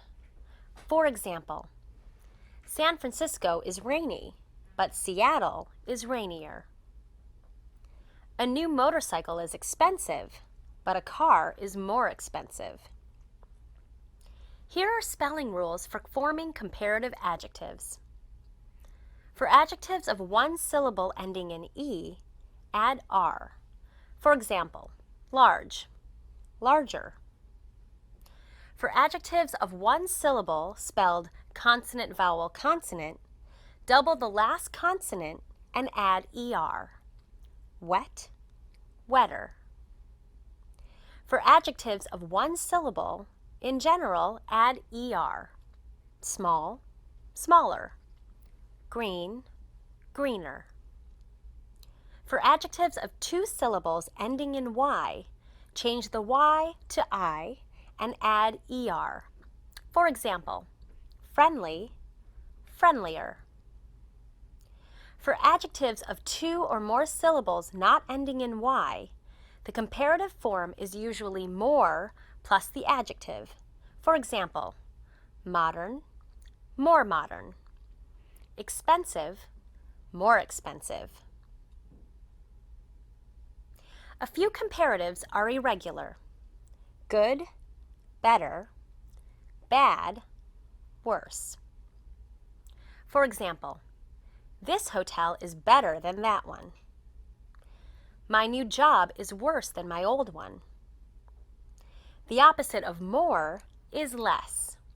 Use less with all adjectives. For example, my neighborhood is less crowded than my friend Tara's neighborhood. Our new house is less modern than our old one.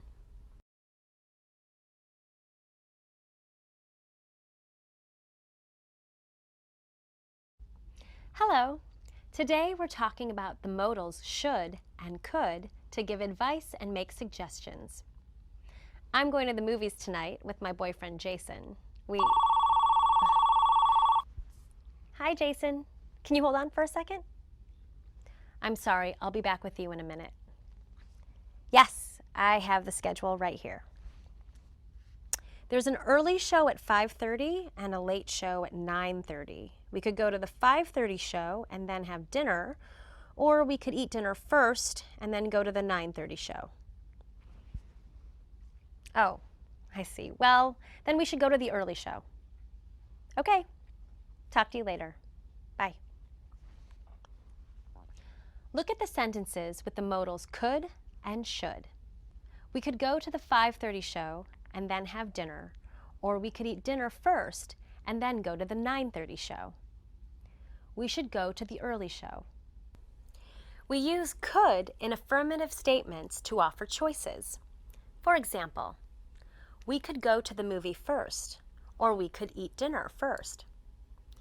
We use could in affirmative statements and yes/no questions to make a weak suggestion. You could get the tickets. We could go to the early movie. Could I meet them? Use could for all subjects. Use the base form of the verb with could. We use should and the base form of the verb to give advice or to make a strong suggestion. You should go to bed early. You shouldn't go out. We use should in statements and questions. Use should with all subjects. For example, I should go. You shouldn't go. Should we go? When should he go?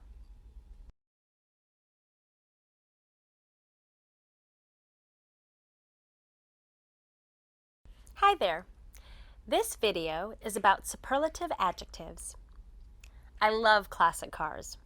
I have photos of classic cars in my living room. Do you want to see the pictures? This car is the biggest one. It's my least favorite. This car is the oldest. It's from the 1960s. These two cars are the most expensive, but I don't think they're the prettiest, or should I say the handsomest. I think this car is the coolest. It's my favorite. The biggest, the oldest, the coolest, the prettiest, the most expensive, my least favorite, these are superlative adjectives. We use superlative adjectives to compare one thing to all other things in the same group. Here are the spelling rules for forming superlative adjectives. For adjectives of one syllable, in general, add est to the adjective. For example, old, the oldest. For adjectives ending in e, add st to the adjective. For example, handsome, handsomest. For adjectives of one syllable, spelled consonant, vowel, consonant, double the last consonant and add est. For example, big, the biggest. For two-syllable adjectives ending in y, change the y to I and add est. For example, pretty, the prettiest. For most adjectives of two or more syllables, not ending in y, add most least before the adjective. For example, popular, the most popular, the least popular. A few superlatives are irregular. Good, the best. Bad, the worst. For example, that was the worst movie I've ever seen. Remember to use the or a possessive before a superlative adjective. She bought the most expensive car, not. These are my most favorite cars, not. The opposite of the most is the least. Use the least with all adjectives. For example, this car is my least favorite. Those cars are the least expensive.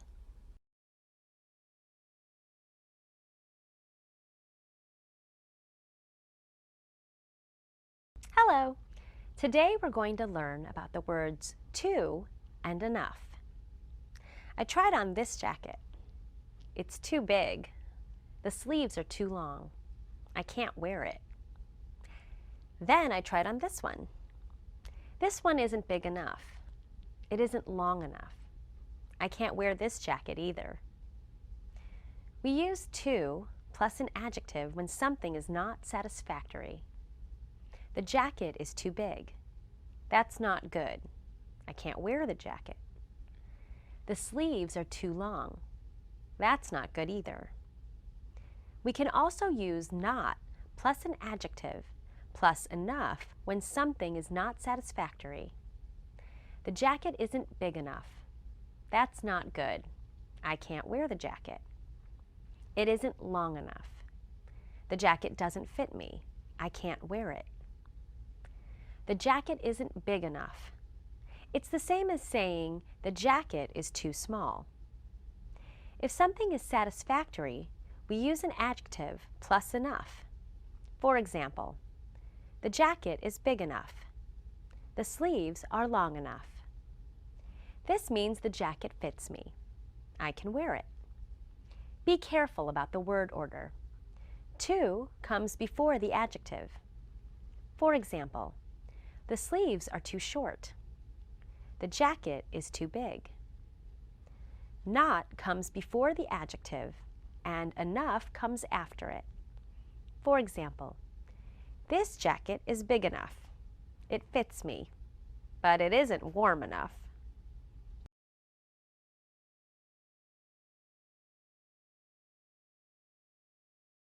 Hi there.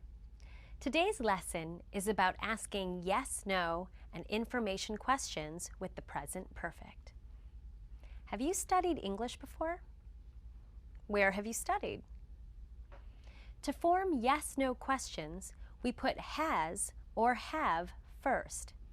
Then we put the subject and the past participle. Has he studied English before? Have you used English at work? We can use short answers for yes, no questions. For example, we can say, yes, I have, or no, I haven't. With negative short answers, we almost always use contractions. To form information questions, add a question word or question word plus noun before has or have. Where has she studied? Which schools have they attended?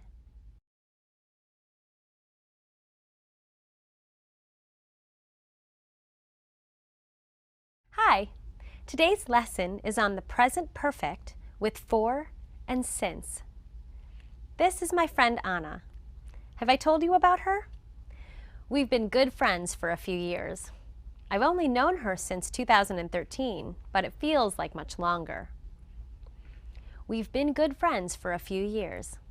I've only known her since 2013. We often use the present perfect with the words for and since to show actions that started in the past and are continuing in the present. For and since answer the question, how long? For example, how long has Anna lived in Mexico City? How long has she worked at the language school? We use for with a period of time.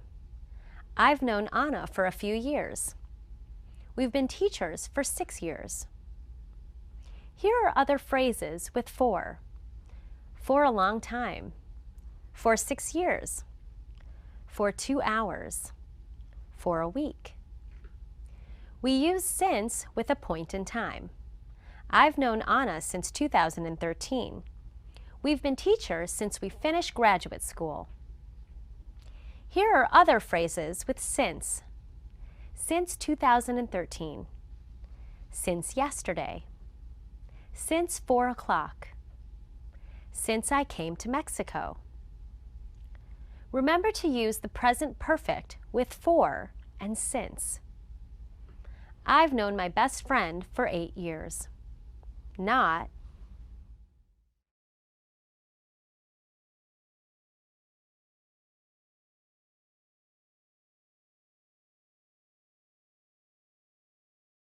Hi there. This lesson is about would like and would rather to talk about wants and preferences. Hi, Yolanda. Listen, I have an extra ticket to the ballet on Friday night. Would you like to come with me? Great. The performance starts at 8. I've got to go now. I'll call you later. I'm happy that Yolanda's coming with me. I'd like to eat dinner before we go. I'd rather not wait until after the performance. I hope she wants to eat first too. We use would like and would rather to talk about wants and preferences. Look at these examples. Would you like to come with me? I'd like to eat dinner before we go. I'd rather not wait until after the performance. We use would like plus to plus the base form of the verb to talk about wants. Josh would like to come with us, but he has to work. My parents would like to see a comedy. In speaking, we usually use contractions with subject pronouns. For example, I'd like to see a drama. Would contracts to duh. We use would rather or would rather not, followed by the base form of the verb to talk about preferences. They'd rather see a play. My boyfriend would rather not go out tonight. Remember, use the base form of the verb after would rather. Don't use to. They'd rather stay home. Not. To form yes-no questions with would like to, put the subject after would. Would you like to go to a movie with me? Would they like to see a play? To answer, we can use short answers. Would you like to go to a movie with me? Yes, I would. No, I wouldn't.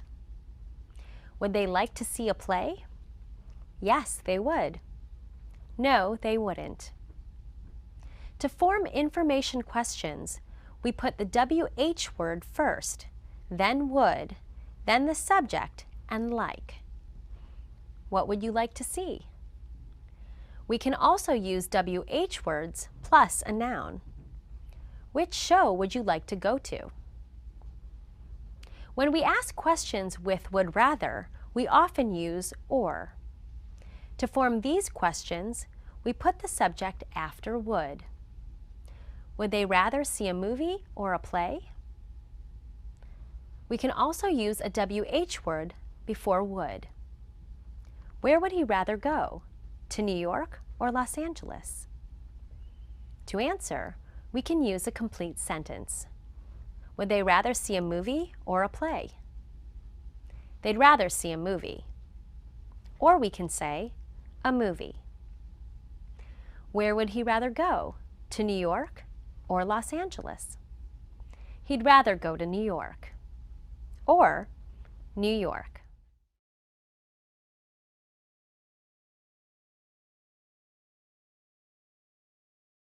Hi, today's lesson is on the future with be going to, the present continuous, or the simple present. Tomorrow afternoon, I'm going to buy a wedding present.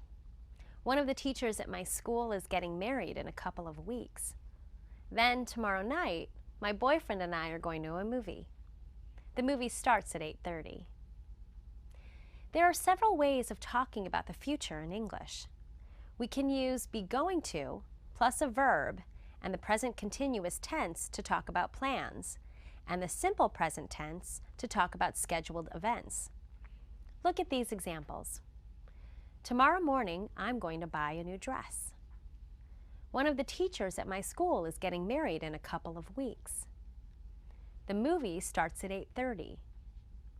We can use be going to plus the base form of a verb to talk about plans. Tomorrow morning, I'm going to buy a wedding present. Here are some more examples. Yolanda is going to clean her apartment on Saturday morning. My cousin is going to move to New York next summer. We use future time expressions when we talk about plans. For example, tomorrow afternoon, on Saturday morning, next summer. We can also use the present continuous to express future plans. One of the teachers at my school is getting married in a couple of weeks. Tomorrow night, my boyfriend and I are going to a movie. We can also use the simple present tense with future meaning to talk about a definite schedule. We usually use verbs like start, end, arrive, leave, begin, finish, open, close, and be. For example, the movie starts at 8:30. It ends around 11. The train leaves at 5:15. The store closes at 10 o'clock tonight.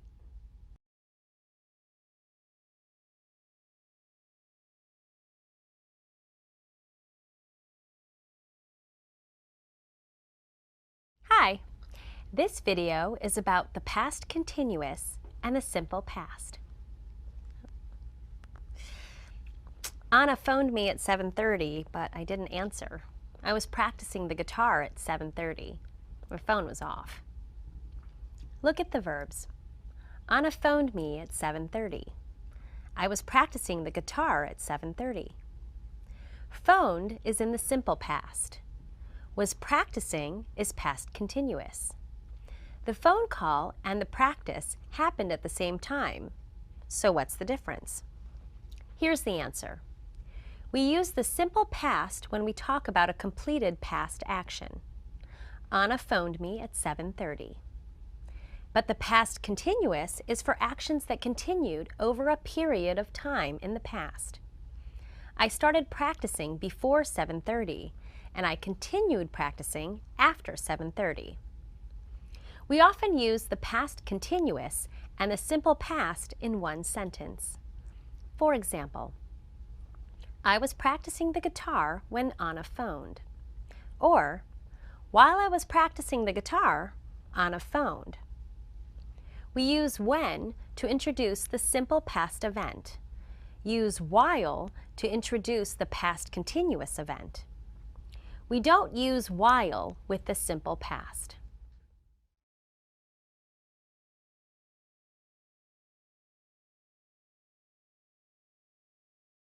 Hello, this lesson is about some and any.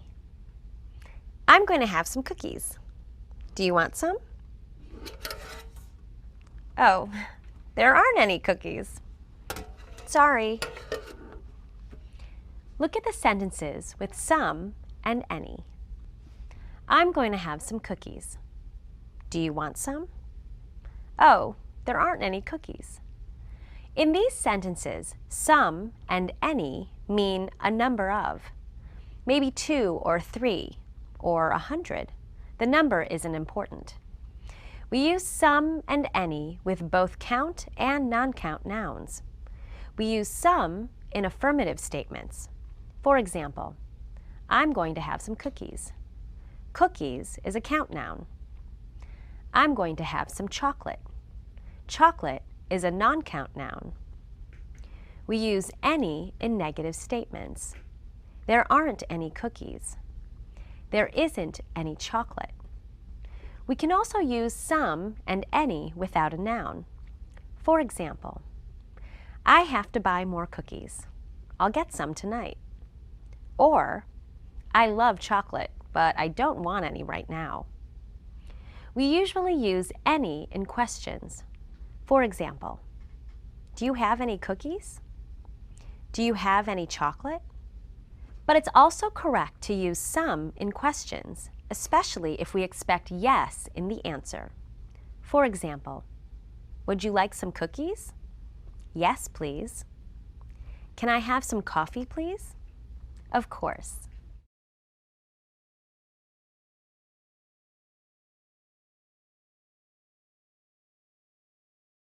Hi, today's lesson is about a lot of, lots of, much, and many. Do you know about American money? These are coins, nickels, dimes, and quarters. And these are dollar bills. I have a lot of coins, but I don't have many dollar bills. I have $3.90. I don't have much money. Look at the sentences with a lot of, much and many. I have a lot of coins, but I don't have many dollar bills. I don't have much money. These words, a lot of, much, and many, mean a large number or a large amount. A lot of and lots of have the same meaning. We use these phrases with plural count nouns and non-count nouns in statements and questions. The verbs can be affirmative or negative. Here are some examples. Count nouns. I have lots of friends. He isn't taking a lot of classes. Does Anna have a lot of books? Non-count nouns. Alex listens to a lot of music. Lori reads lots of magazines. Do they have a lot of free time? Now let's talk about many and much. They have the same meaning, but we use them differently. We use many with plural count nouns in statements and questions. For example, I have many friends. They don't see many movies. Does Alex like many kinds of music? We use much with non-count nouns in statements and questions. I don't have much money. Do they have much free time? We don't usually use much in affirmative statements. We use a lot of or lots of. Daniel eats a lot of fruit. Not,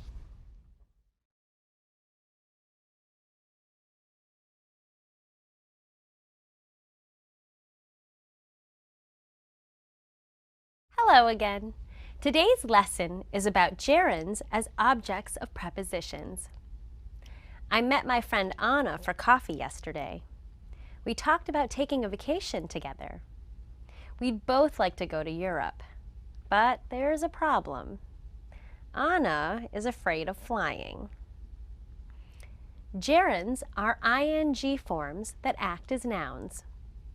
A gerund can function as the object of a preposition. For example, we talked about taking a vacation together. Anna is afraid of flying. Let's take a closer look at these two examples. In the first one, we talked about taking a vacation together.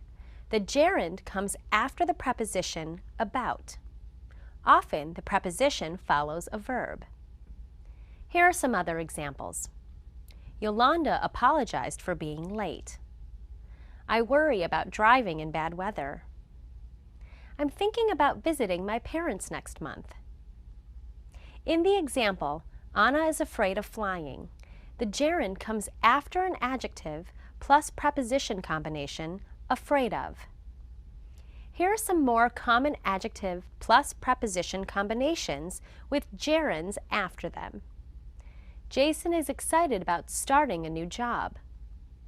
Anna is crazy about dancing. I'm bored with eating the same thing every day. Remember, use a gerund, not an infinitive, after a preposition. I dream of going to Peru. Not,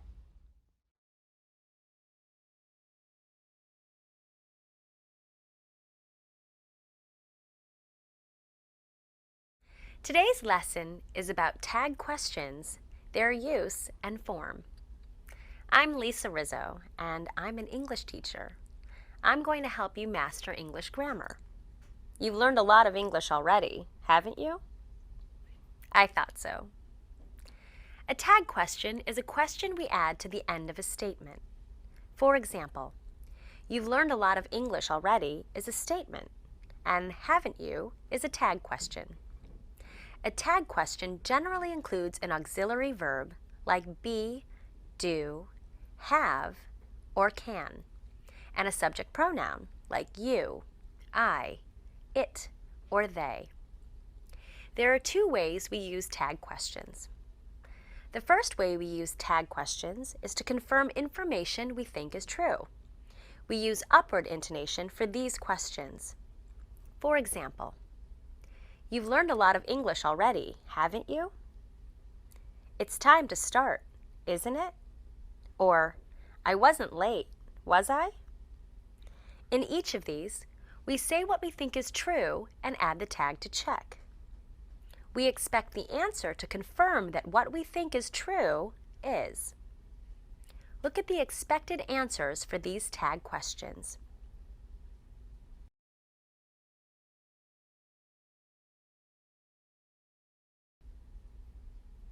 The second way we use tag questions is to make a comment or small talk. We use downward intonation for these questions. For example, "It's a nice day, isn't it?" "The bus is really crowded, isn't it?" Or, "The cookies were delicious, weren't they?" For these tag questions, we don't expect an answer, but the other person can continue the conversation. Look at these short conversations.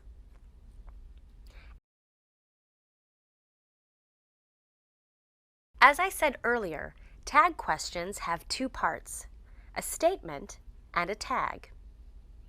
With affirmative statements, we use a negative verb in the tag. The verb tense is the same in both the statement and the tag.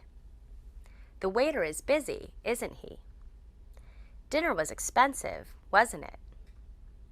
Notice, if the subject is a noun, like the waiter or dinner, we change the noun to a pronoun, like it, in the tag. When we make tag questions about affirmative statements, we expect to hear affirmative answers. For example, "The waiter is busy, isn't he?" "Yes, he is." "Dinner was expensive, wasn't it?" "Yes, it was." To make tag questions about negative statements, we use a positive verb in the tag. "I wasn't late, was I?" "They aren't waiting for us, are they?" "His sister hasn't called, has she?" When we make tag questions about negative statements, we expect to hear negative answers. For example, "I wasn't late, was I?" "No, you weren't." "They aren't waiting for us, are they?" "No, they aren't." "His sister hasn't called, has she?" "No, she hasn't."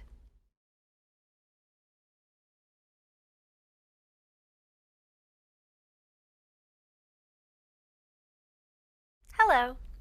Our lesson today is on the modals may and might. My parents are big baseball fans.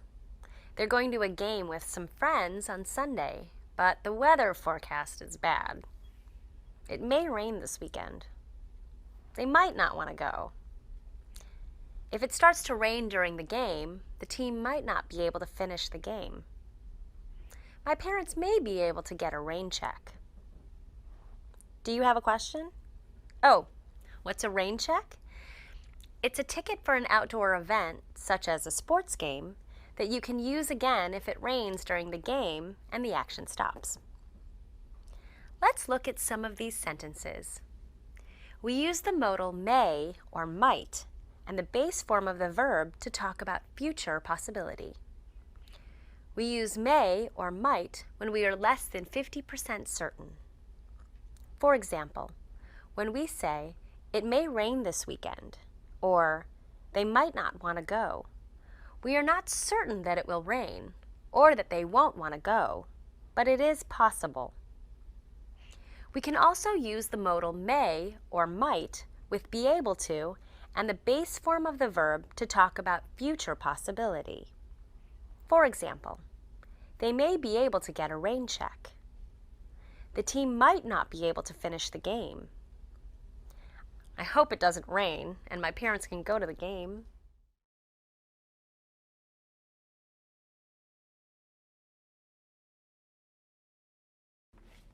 Hi there.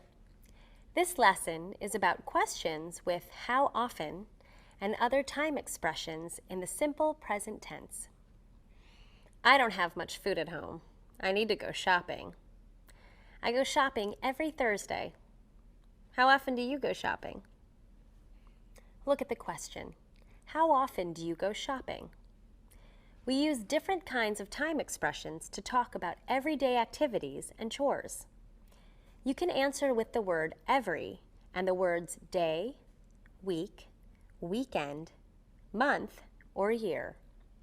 For example, we can say, I go shopping every day. I go shopping every week. I go shopping every weekend. We can also answer with the word every and specific days or months, like Thursday or December. For example, we can say, I see my grandparents every Sunday. I see my grandparents every December. We can also answer with a preposition on and a day of the week with s at the end. For example, we can say, I go shopping on Thursdays. I go shopping on Saturdays. We can also use expressions with once, twice, and 3 times. Once means 1 time, and twice means 2 times. For example, once a day, twice a week, 3 times a month, 6 times a year. For example, we can say, I check email once a day. I go out for dinner twice a month. I exercise 5 times a week. To form questions with how often, we use how often plus do with the subjects you and they. We use how often plus does with the subjects he and she. After do or does, we use the base form of the verb. For example, how often do you go shopping? How often does she watch TV?